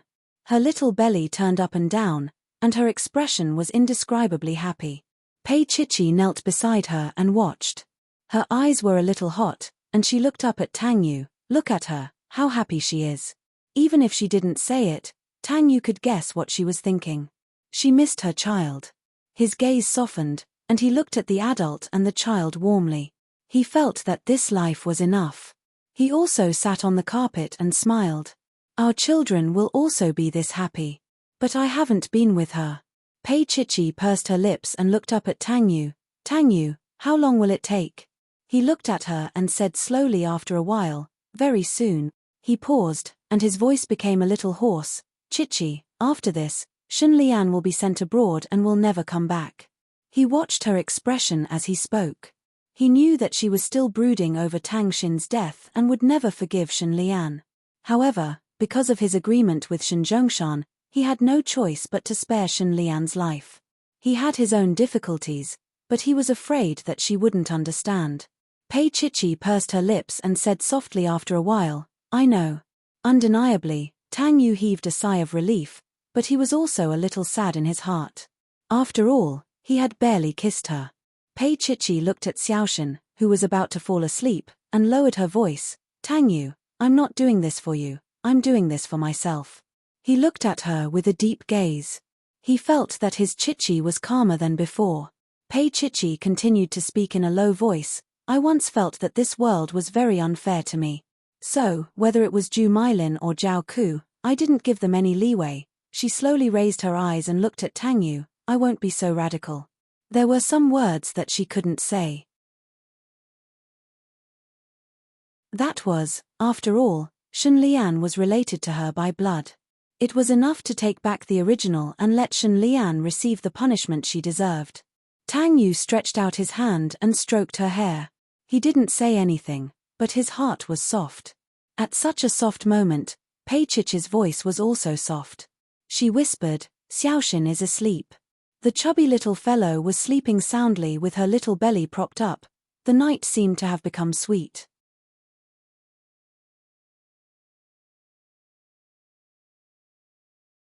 Chapter 934. Pei Chichi said softly, Tang Yu, do you want me to carry her to the bedroom to sleep? Tang Yu nodded and smiled. Children will always be children, they'll be sleepy so soon. He squatted down and carefully carried the chubby little fellow and walked towards the direction of the bedroom. Pei Chichi looked in the direction where he was going and her eyes felt a little hot. Was Xiaoxin going to sleep with them tonight? She followed behind Tang Yu and walked into the bedroom that they used to live in. It felt much more spacious than before. There was still a photo of them on the bedside table. Pei Chichi's eyes became even more hot. Tang Yu put Xiaoxin down and gently removed Xiaoxin's shoes and socks. The little lace stockings looked a little ridiculous in his large palms, but he couldn't be more serious as he did all of this. Pei Chichi lay on one side and watched him take care of Xiaoxin. Looking at Xiaoxin's delicate features, her heart jumped violently. After a while, she looked up at him, and said slowly, Tang Yu, why do I feel that she looks very much like you? Moreover, she had seen Zhao Yi several times, but she could not find any trace of Zhao Yi on Xiaoxin's face.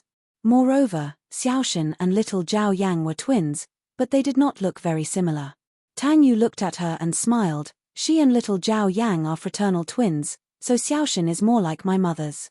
It sounded very reasonable, but Pei Chichi was still looking straight at Xiaoxin. Tang Yu carried her over. She was wearing a light blue gown and looked very beautiful on the snow-white bedsheet. She was shocked and wanted to struggle, but he had already turned over and kissed her. That kiss was filled with a sense of impatience.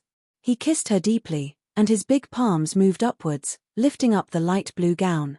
Perhaps because Xiaoxin was lying next to her, Pei Chichi was very nervous, and she had something on her mind. She tugged at his black hair and moaned softly, protesting, Tang Yu, I have something to ask you. But how could he let her continue asking? His Chichi was so smart. If she continued to ask, the truth would be revealed. She still wanted to ask, but he did not give her a chance. He unbuttoned his jacket and threw it on the floor. Then, he grabbed her little hand and forced her to unbutton his shirt. Slowly, she was seduced by him. She lay on the bed and looked up at the handsome man above her. Lifting her arms, she hugged his waist and pressed her face against his chest. Tang Yu, be gentle. Chichi, I know. His voice was unbelievably hoarse as he whispered into her ear. There was a warm atmosphere in the air that could be ignited with a single touch.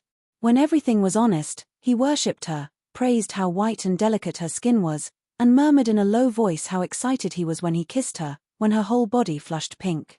Pei Chichi closed her eyes and her long eyelashes trembled slightly.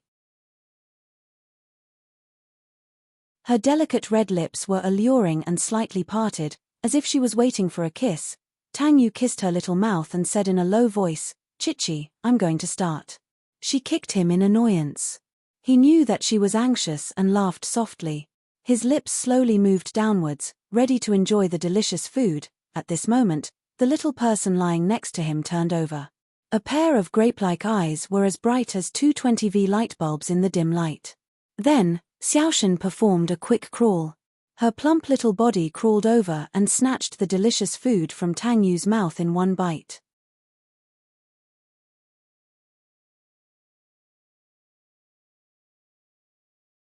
Chapter 935. Xiaoxin was not fully awake. She closed her eyes as she took deep breaths. There was an indescribable satisfaction on her little face. Her chubby little hands were also hugging her little milk bottle. Her pinkish little nails were slightly digging in. It was an indescribable, adorable sight. But in Tang Yu's eyes, it was an indescribable dissatisfaction. Yu Wang, who had been interrupted, was in pain. He stared at her for a while, then turned to the side. After a while, he said in a low voice, "Coax her to sleep, I'm going to take a shower." As he said this, he got up. Pei Chichi felt uncomfortable being eaten by Xiaoshan. She hurriedly called out to him. Tang Yu turned around, and his eyes seemed to be on fire. She was lying in the middle of a sea of light blue. She looked so tender, and Xiaoshan was wearing a pink one-piece pajamas, lying on top of her, eating with all her might. That scene made his eyes hurt, and a certain part of his body hurt even more. There was a touch of tears in Pei Chichi's eyes. She looked at him pitifully and said in a small voice, "Tang Yu, what should I do?" He smiled and turned around again. He bent down and kissed her forehead. "I'll feed you when Xiaoshan falls asleep." His gaze was a little deep, and then he walked into the bathroom. Pei Chichi lay there lifelessly. She looked at the chandelier above her head, and then lowered her head to look at the little fellow in her arms. Her heart softened when she saw it. Xiaoshan used all her strength, and her little body was covered with a thin layer of sweat. She pitifully sucked with all her might, but she was not able to eat. Pei Chichi turned around and patted the little fellow. It was actually a little painful, but she could not bear to put it down. Once she put it down, the little fellow would wake up. When Tang Yu came out of the bathroom, she looked at him pitifully. "Does she want to drink milk? Why don't we make some milk powder?" Tang Yu's gaze was a little unfathomable, and then he nodded. "I'll go see if she has it in her little bag." After a while, he took the milk bottle and poured some milk powder into the room. He lay on his side in only his bathrobe. He carried little Shinshin away and stuffed the milk bottle into her mouth. The fat little guy smelled the fragrance of the milk and hurriedly took a few breaths. Then, he sighed in satisfaction. His little face was calm and serene. After that, he wasn't in such a hurry anymore. He would drink 2 mouthfuls whenever he thought of it, sleep twice, and drink twice. Pei Chichi looked on enviously. She leaned on the side and said in a low voice, "She's so cute." Tang Yu's gaze also landed on the little baby. When he heard that, he looked up at Pei Chichi. His gaze deepened and he spoke very slowly, "Pei Chichi, it's not as loving as you." Pei Chichi's heart tightened. He gently carried her and walked towards the bathroom. "Be careful." She bit her lips and hugged his neck. Tang Yu nimbly closed the bathroom door, turned on the shower, and pressed her against the wall. The warm water turned into a drizzle and fell on her body, lingering. He lowered his head and kissed her little mouth, not giving her a chance to speak again. After a long time, he looked up at her.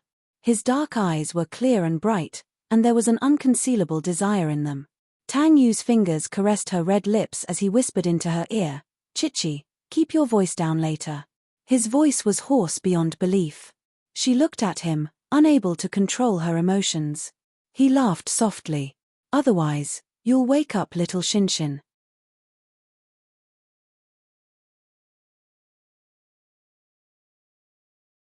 Chapter 936. Tang Yu's body froze for a moment. His muscles bulged, strong and penetrating. He lowered his head and searched for her little mouth. His voice was low and hoarse. "Chichi, you have to find the answer yourself." Pei Chichi was stunned for a moment, and then she cried softly. Xiaoshan was outside, so she did not dare to make a loud noise. She only dared to cry softly. "This bastard." Her little hand hit his shoulder. She was still angry. She hit him hard, and her voice was a little hoarse from crying. But Tang Yu did not let her go because of her crying. Perhaps because of Xiaoxin's existence, some things were exposed by her, so she was particularly excited. It had been a long time since she was like this. It was only when they reunited that it was so intense. "Chichi." He kissed her little mouth and murmured, "Now, treat her as your sister, okay?" Pei Chichi cried. She was treated like this by him. Soon, she lost her strength. She hung softly on his neck, still crying. Her little hand sank deep into his flesh. She was still angry, so she deliberately scratched and scratched him. She wanted to look at Xiaoshan, because his answer was already very obvious. That was their daughter. Before she was born, she had already thought of a name for the little girl. Xiaoshan was their Tang Tang. Her heart was stirred up and soft, but the more she was like this, the more excited Tang Yu was. He tortured her for a full hour before he reluctantly let her go. He washed her, wrapped her up, and put her next to Xiaoshan. When her father took the bottle away, the little fellow was stuffed into her arms. He did not say anything, but his attitude was enough to explain everything. Pei Chichi was almost trembling as she held the little fatty. Until now, she still could not believe it. She asked him more than once, "Is this really our child?" Tang Yu was a little regretful. He should not have let her know so soon. She was jealous before, but now he was jealous. Now, there was not a shadow of him in Pei Chichi's eyes. Even when they made love just now, she was obviously not focused. Tang Yu straightened his body, snorted softly, and did not answer.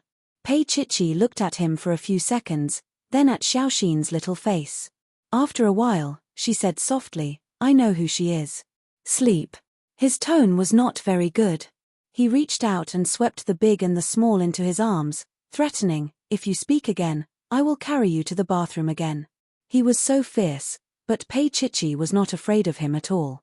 At this moment, her heart was unbelievably soft. She was a mother. Be careful of your mother. He lowered his head and kissed the little guy in his arms. He didn't sleep the whole night. That night, Shun Lian was also awake. Shun Lian had been attacked by Su Mo and Qin Anlan at the fashion ceremony tonight. When she got home, her secretary called and said anxiously, "President Shun, look at the news." Shun Lian put down the cup in her hand, turned on the news, and saw the latest news: a rape case had been cracked in B City, and the main culprit was someone Shun Lian would never forget. Because that man had once raped her in a dark street corner. That mouth of yellow teeth, that unpleasant smell, was still rotting in her heart until now. The main culprit looked at the camera, showing his yellow teeth, and said with some pride, "Among the women I raped, there was also a woman with the surname Shun, the boss of a big company, called Jin Taihe."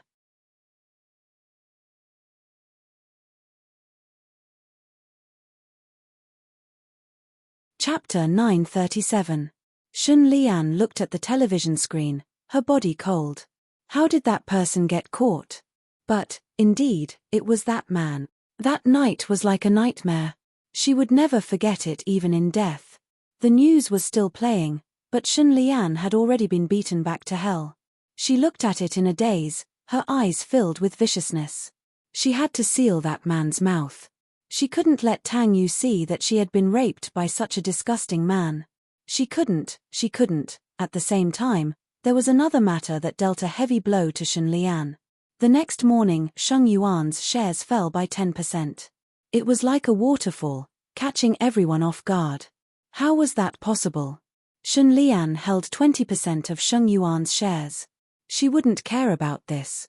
For the past 2 years, she had been so calm and indifferent when torturing Jin Taihe. It was because she held 20% of Sheng Yuan's shares. This 20% was worth more than Jin Taihe. What was she afraid of? But now, she was really afraid. Pei Chichi was back, and the fact that she had been raped was exposed. Sheng Yuan was in danger. At this moment, she couldn't wait to find out about Sheng Yuan's situation. Shun Lian dialed Tang Yu's phone like crazy, but it was turned off. She then dialed Xiao Ran's number. Xiao Ran calmly told her that Tang Yu was in America and would talk to her when he came back. That day, Shun Lian seemed to have gone crazy. Suddenly, she thought of Meng Qingcheng. He must have a solution. He must know a lot. He knew Tang Yu so well. He knew Sheng Yuan so well, but Meng Qingcheng calmly told her that he didn't know. It should be an internal problem in Sheng Yuan. After hanging up, Shun Lian felt like her head was about to explode.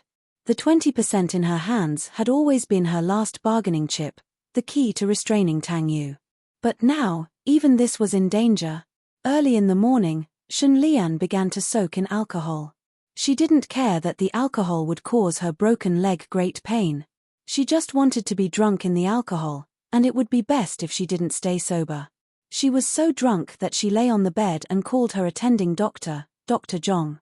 "You're the only one who cares about my life and death, right?"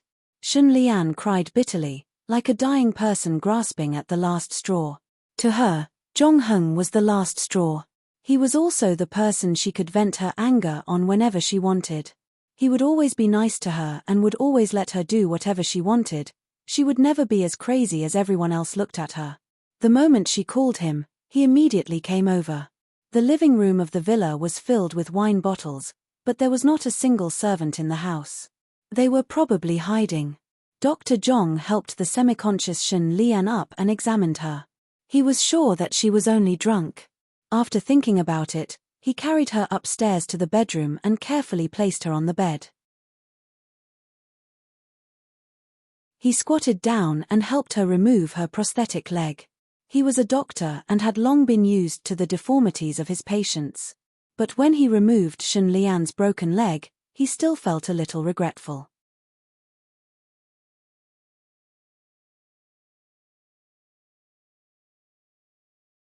Chapter 938. Shun Lian woke up slowly. As soon as she opened her eyes, she saw a man in a white shirt taking care of her with his head lowered. Her vision was blurry. In a trance, it seemed that Tang Yu was there. When they were young, he would take care of her like this when she had a fever and refused to listen to him. It was so beautiful at that time. Shun Lian's voice was a little hoarse. "Tang Yu, is that you?" The man froze for a moment. He lifted his head and looked at her. He wasn't. He was just her doctor. However, Shun Lian was still in a trance. She lay up straight and her voice was still gentle. "Tang Yu, I know you won't be so heartless. You like me, don't you? You only have lust for Pei Chichi, don't you?" She sat up and took off her dress. Her eyes were like water. "I can give you what she can give you." In the morning light, her gaze was pure and her body was fair and beautiful. Her deformity was like a Venus with a broken arm. Zhong Hengyuan was a man. He was a man who had kept his chastity for many years. At this moment, she treated him as a substitute. Although he was a little annoyed, he still couldn't reject it. From that night onwards, he remembered her appearance. Her body was the most beautiful he had ever seen. But when he saw her again, she was lying there, and he had made her deformity with his own hands. When the masculine body covered that fair side, the floor-to-ceiling curtains were lowered slowly, the room was dark and it was absurd. Everything was calm. Shun Lian's gaze fell on the ceiling. She was in a daze. At this moment, she had already sobered up. She knew that the person lying beside her was not Tang Yu, but her attending doctor. She pursed her lips and said in a tense voice, "Get out." Zhong Hengyuan calmed down and got off the bed to put on his clothes. Shun Lian wanted to prop up her body. She only moved a little. Her head was lowered and she let out a hoarse cry, "Why did you step on my foot?" Her eyes were wide open, staring at Zhong Hengyuan. Zhong Hengyuan was embarrassed. As a doctor, he had come to take care of a female patient, but he had slept with a female patient in her house. Facing such accusations, he smiled bitterly. "You'll feel better this way. I don't want to be comfortable. Do you hear me? Don't touch my feet so casually in the future." Shun Lian was hysterical. She narrowed her eyes and glared at the gentle man in front of her. Suddenly, she smiled strangely. "I'm going to sue you. I'm going to ruin your reputation." Zhong Hengyuan finished buttoning his shirt. His fingers paused for a moment, and he turned around to look at her. After a long time, his voice was very soft. All right. It was against his professional ethics to be with her, so it was good for her to go and mess around. Shun Lian was stunned. She did not dare to believe her ears. He actually didn't care. Zhong Hengyuan was already dressed. He stood at the head of the bed and looked at the mess on the bed and Shun Lian. "I'll resign on my own. If you're willing to let me write down the reason, I can explain it to you." He liked her, but it did not mean that he could let her trample on him.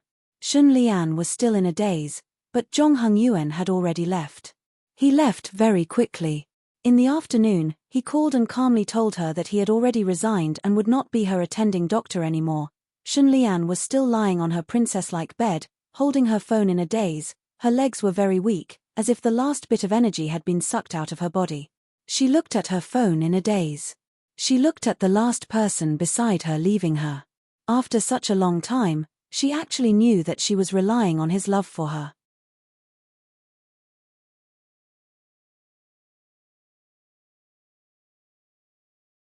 Chapter 939.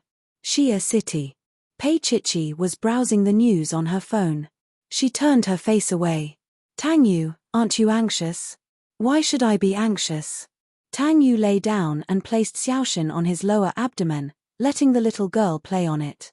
Pei Chichi moved her face to his lower abdomen. Aren't you afraid that she will panic and sell it out? Who will take over at this moment? Tang Yu smiled. Besides, based on my understanding of Shunlian, she won't give up easily. She won't let go until the last moment. Pei Chichi tugged him hard with her little hand and snorted. You know her very well. Tang Yu lowered his head to look at his little heart, then slowly said, only the temperament. Oh. If I understand my body, I probably won't be involved. Pei Chichi lowered her eyes. Her voice was soft and there was some emotion in it. Tang Yu sighed. Chichi, these IFS don't exist. I know Tilda, I just don't want you to be too comfortable. She said straightforwardly. Her expression was a little mischievous.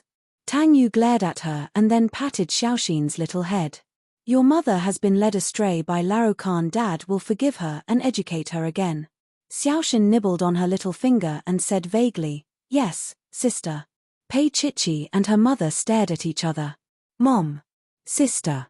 Xiaoxin was very persistent. Pei Chichi pouted and pinched Tang Yu hard. It's all your fault. If he hadn't raised Xiaoxin with his mother, why would Xiaoxin call him sister?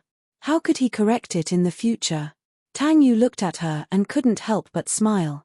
He reached out and pinched her little face. Chichi, actually, it's not wrong for Xiaoxin to call me that. He paused and coughed. Didn't you call me Dad before? Pei Chichi widened her eyes and glared at him. He was really shameless. Xiaoxin laid on Tang Yu's lower abdomen and happily called out to Kuj, giggling. When Kuj picked up the little fatty, he said, brush your teeth. Kuj will make breakfast for you. Pei Chichi called him a pervert. Before Tang Yu entered the restroom, he leaned over and kissed her, murmuring, Pei Chichi, I'm only a pervert to you. She blushed and rolled over to show her disgust. After a while, he heard sounds coming from the bathroom. After a while, two people, one big and one small, came out. Although she despised him for being a pervert, Pei Chichi wished that he could be with Xiaoxin 24 hours a day. So she quickly got up to wash her face and walked out to the dining room. Through the glass, she saw Tang Yu making breakfast with Xiaoxin. He was wearing a pair of beige trousers and a white sweater. He looked very homely, while Xiaoxin was still wearing an idyllic dress. The princess dress with small floral patterns was particularly cute, especially when she was a little fatty. Xiaoxin was placed on the counter, watching Tang Yu making sandwiches. At this height, it was convenient for her to hug Kuj from time to time, and Xiaoxin would giggle from time to time. Pei Chichi stood at the door for a while, feeling a sense of unreality. Tang Yu looked up at her and quietly looked at her for a while. Come sit and wait. She didn't move, so he directly walked over and picked her up with one hand. Pei Chichi thought that he would carry her to the chair, but she really underestimated his shamelessness. Tang Yu directly carried her to the counter and sat next to Xiaoxin.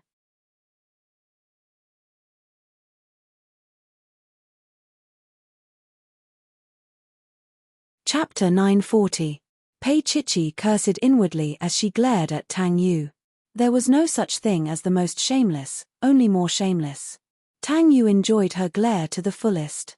He continued to make breakfast happily, while Xiaoxin added, Sister, you are so fierce.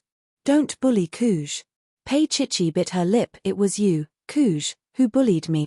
She felt that she was going to lose her mind when she thought about it. Fortunately, Tang Yu's cooking skills had improved a lot in the past 2 years, which comforted her. He brought a Western-style breakfast to Xiaoshan and made Chinese-style breakfast for Pei Chichi. He even fried the fried dough sticks very well. Pei Chichi ate a small mouthful of millet porridge and nibbled on the fried dough sticks, which tasted particularly good and authentic. She narrowed her eyes in satisfaction and even hummed comfortably. Tang Yu was used to a Western-style breakfast, which was inherited from him. He took a sip of milk, looked at Pei Chichi, and smiled gently. Chichi, I said that I will feed you until you are full. There was a certain meaning in his tone. Pei Chichi almost choked. She stared at him with tears in her eyes, looking very pitiful. Xiaoshan looked at this and that, unable to understand. Tang Yu chuckled, patting one head, then the other. Just as he was about to speak, the phone in his pocket rang. He took it out and saw that it was from Pei Huan. He glanced at Pei Chichi, smiled, and picked up the phone. He walked to the living room to answer it. He had a hunch that what Pei Huan said next would not be very pleasant. Sure enough, when he walked to the window of the living room, Pei Huan's voice was heard, extremely loud. Tang Yu, you bastard. Why did my shares in the Pei Group become 5%? Pei Huan was only wearing a camisole, walking back and forth by the bed, dazzling Laro Khan's eyes. Old Khan smoked a cigarette and looked a little impatient. He patted the seat beside him and gestured for Pei Huan to hurry up. Pei Huan directly cursed at Laro Khan. Laro Khan lifted the quilt and went to the bathroom. Tang, can you explain it to me? Pei Huan roared. I'm so angry, so angry. Tang Yu looked at the morning sun outside and rubbed his forehead with one hand. He explained with difficulty, if I said that the Pei Group's assets have already increased by 1,000 times, would you believe it? Hehe, Tang Yu, what nonsense are you talking about? Do you think I'm easy to fool? Pei Huan still wanted to curse, but he immediately shut his mouth, as if he had thought of something. She thought of her annual dividends, hundreds of millions. It would be impossible for a small family like the Pei family to have it. She held her breath and did not make a sound for a long time. Tang Yu paused for a moment. Do you understand now? Pei Huan's temperament was much better than before. She was no longer the kind of person who would take advantage of others.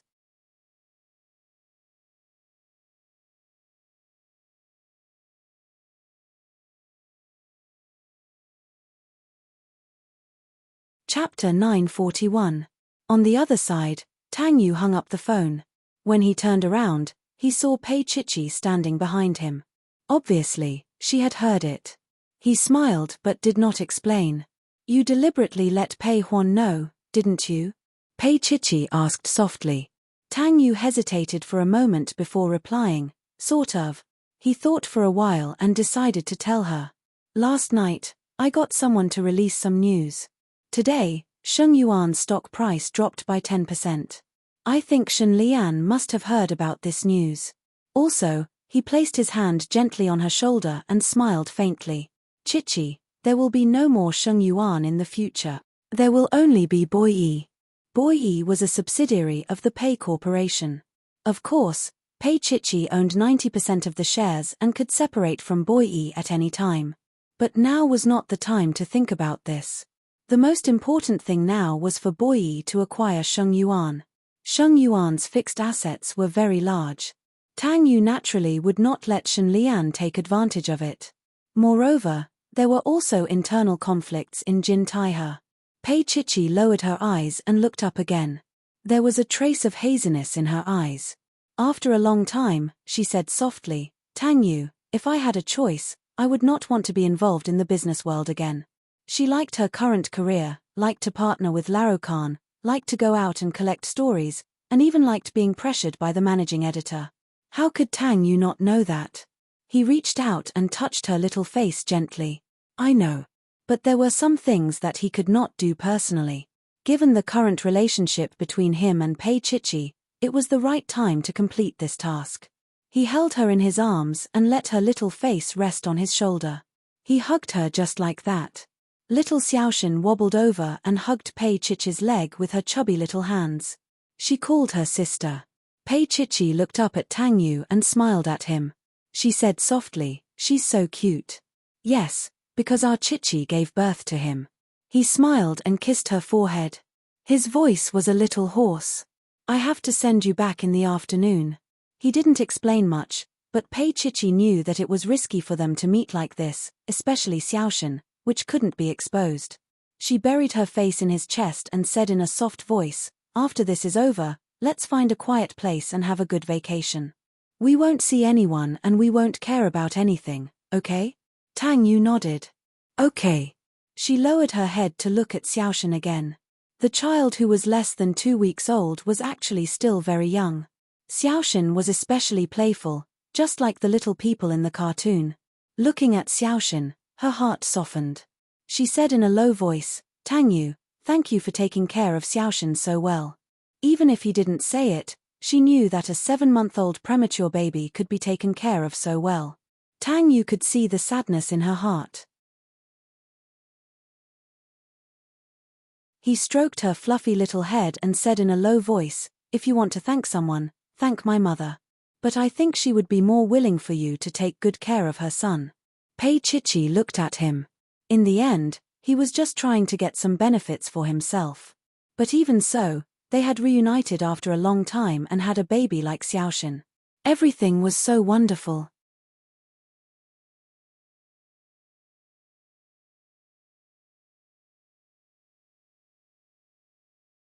Chapter 942.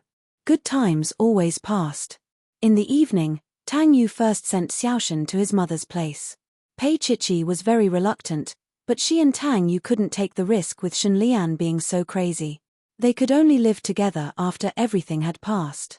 Pei Chichi didn't go in with Tang Yu, afraid that she would feel uncomfortable.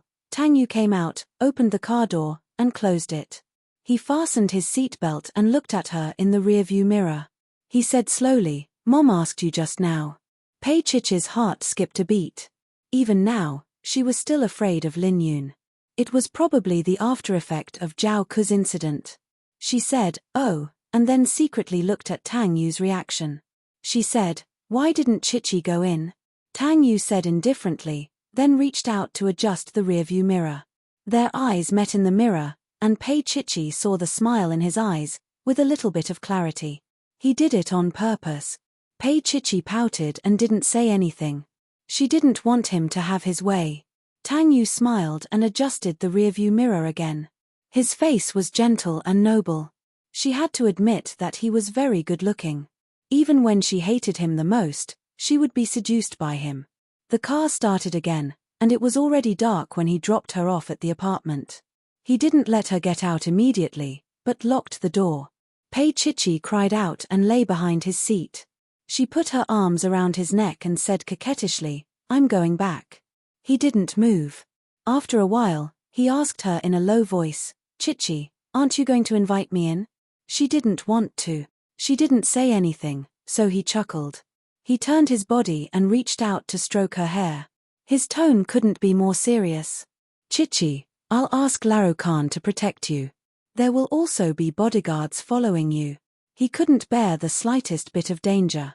There was nothing foolproof, and he didn't dare to let her take the risk. "What about you?" Her voice was nasal, like a little sheep asking him. Tang Yu pretended not to know. "What about me? I'm afraid that you'll be eaten by the demoness." Pei Chichi simply leaned over and looked up at him softly. At this moment, it was as if he had returned to the past, as if the pain of the past 2 years did not exist. Tang Yu knew that it was because of his little heart. It was his careful heart that healed the wound in her heart and made her let down her guard against him. He smiled and patted her little face. "Didn't I get a vasectomy?" He was still playing dumb. Even though she knew he was teasing her, she still couldn't help but say, "No." His eyes were clear and bright. This was the moment when a mature man was at his most charming. Pei Chichi leaned forward and bit his ear. "Isn't it still functional in that aspect?" After saying that, her little face quietly blushed. No matter what, she was still a 22 or 23-year-old girl. When she said something like that, she would naturally blush. Tang Yu looked at her with his clear eyes and said in a low voice, "Pei Chichi, do you think that compared to the past? I'm not that bad now, right? Why did such a sensitive question come out when they said goodbye?" Pei Chichi bit her little finger and looked at him with a seductive gaze. Not only was it not bad, it was even better than before. Tang Yu didn't say anything.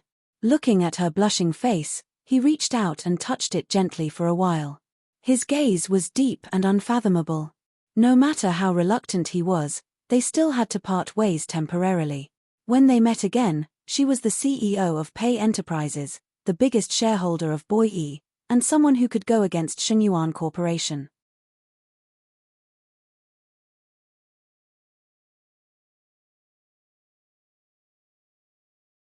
Chapter 943. On Monday, in the meeting room of Shengyuan Group, the usual middle and senior management of Shengyuan were replaced, and the number of people was reduced by half. Tang Yu sat at the head of the table and listened to the finance manager's report on the financial results of the new quarter. The finance manager broke out in cold sweat. It was not easy to be a manager. He trembled and finally managed to say a few complete sentences. Suddenly, the door of the meeting room opened. It was Shen Lian who came in. She was dressed in Issey Miyoke's white suit which complemented her figure perfectly. Xiao Ran sat beside Tang Yu and thought to himself that it must have been tough on Shen Lian. She could still maintain such a perfect appearance even though she was missing a leg. Especially when she was wearing high heels. Didn't it hurt that part of her leg? Shen Lian walked in with a bit of pride. She raised her head and scanned the people inside. The corner of her mouth curled into a cold smile. There are many new faces here. Why did Shengyuan Group make such a big move in the past 2 years? Someone could not stand her rudeness and reprimanded her. President Shen, even if you are the president's fiancé, it is not convenient for President Shen to interfere in the internal affairs of Shengyuan Group. Moreover, everyone knew about this woman's scandals. She had so much fun outside and was even fooled by a disgusting man. How dare she come to Shengyuan Group to behave so presumptuously? Shen Lian sneered. Really? She threw a stack of documents to the manager. Open your eyes and look carefully. These are 20% shares of Shengyuan Group, and I am the owner. There was an uproar in the meeting room. So this was the case. They looked at Tang Yu in shock and doubt. Shen Lian smiled coldly. As the second largest shareholder of the company, I have the right to know the financial affairs of Shengyuan Group for the past 2 years. The finance manager was not sure and looked at Tang Yu. Tang Yu said calmly, sort it out and hand it to Director Shen. Shen Lian smiled triumphantly and smiled. I hope the management of Shengyuan Group will be responsible for my shares. In addition, I will be involved in the internal management of Shengyuan Group. She looked at Tang Yu. Is that okay? She was very domineering and everyone in the meeting room was unhappy. Where did this woman come from? What right did she have to behave so atrociously here? But Tang Yu replied calmly, of course. Then he said slowly, I will get Secretary Xiao to inform President Shen about the shareholders' meetings in the future. But Mr. Shen doesn't have a specific position in Shengyuan, so he doesn't need to attend the meetings. She does not have a specific position in the company, but she does not have a specific position. Of course, she could sell it, but with Shengyuan's current situation, who would be willing to pay that much for 20%? She would jump at any time. Shen Lian narrowed and thought. She looked Tang and Tang. And looked at Tang Yu. Shen Tang of Tang Yu.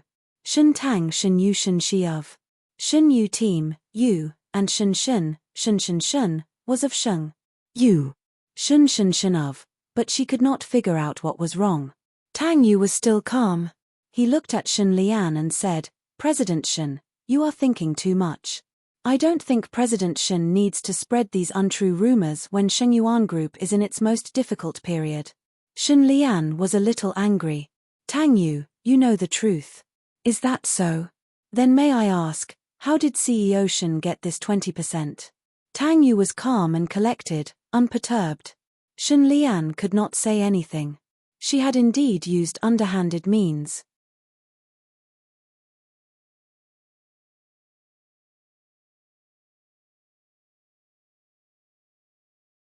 Chapter 944. Tang Yu's tone was still very calm. Then CEO Shen can go outside and take a good look at the financial statements. He signaled to the finance manager with his eyes. The finance manager was startled and immediately expressed that he would cooperate fully. He was no longer in a disadvantageous position. Didn't this woman hold 20% of the shares? Wasn't she just looking at Sheng Yuan's money? The company's performance had been so bad for the past 2 years. Let him have a good chat with her. He was sure that when CEO Shen went out, her face would turn black. Sure enough, after 2 hours, Shen Lian's face turned black as he wished. Sheng Yuan had become an empty shell.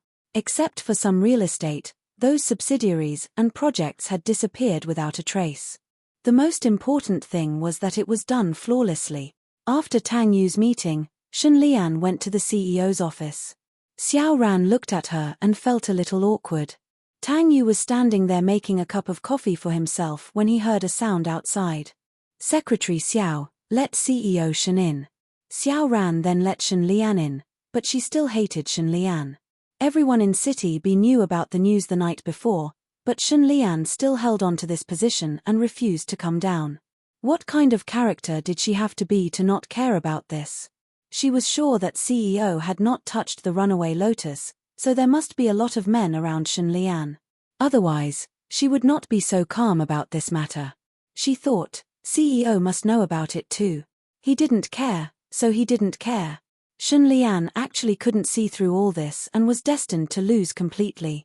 When a man was wary of you and spent 2 years to set up a trap, yet you still foolishly persisted, then you were really stupid. Shen Lian walked in and stood quietly behind Tang Yu. His back was still as tall and slender as before, suitable for women to lean on. Tang Yu picked up the exquisite coffee cup and took a sip. Do you want a cup? Shen Lian's eyes were a little hot.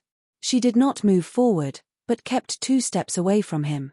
Her voice was very soft. Tang Yu, I've never liked coffee. But, did you forget? He was still holding the cup of coffee in his hand. He lowered his eyes and smiled.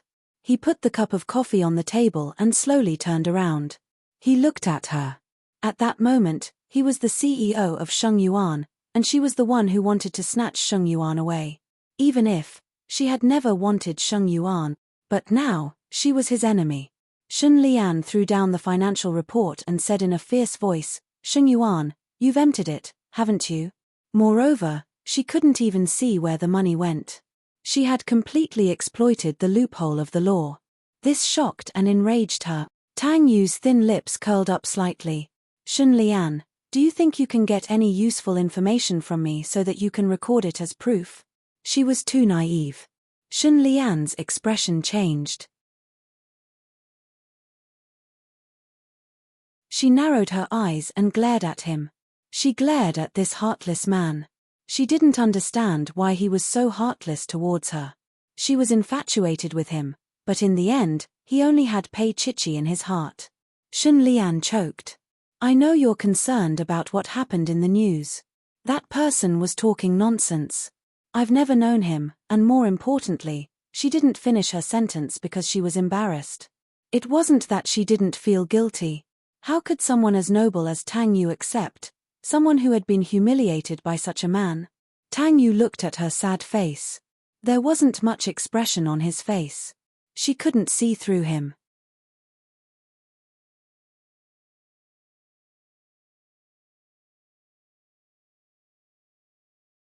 Chapter 945. At that moment, Shen Lian's face was ashen. He didn't care because he didn't care about her. Not to mention one man, even if there were 10 or 100 of them, he wouldn't care. She closed her eyes and gritted her teeth. Tang Yu, are you really not afraid that I will sell my shares of Sheng Yuan? Tang Yu smiled. Who do you think will buy it now? He told her very seriously that Sheng Yuan's assets would be reduced again. In other words, the cake that she owned would become smaller and smaller. Shen Lian laughed when she heard that. She laughed at herself for being too naive. How could she believe his words? How could she think that she could control this man with 20% of Sheng Yuan's shares? When she was intoxicated, he had secretly done so much. It was really good, very good. The man she fell in love with was so ruthless. He didn't give her any leeway. She gritted her teeth and smiled gently.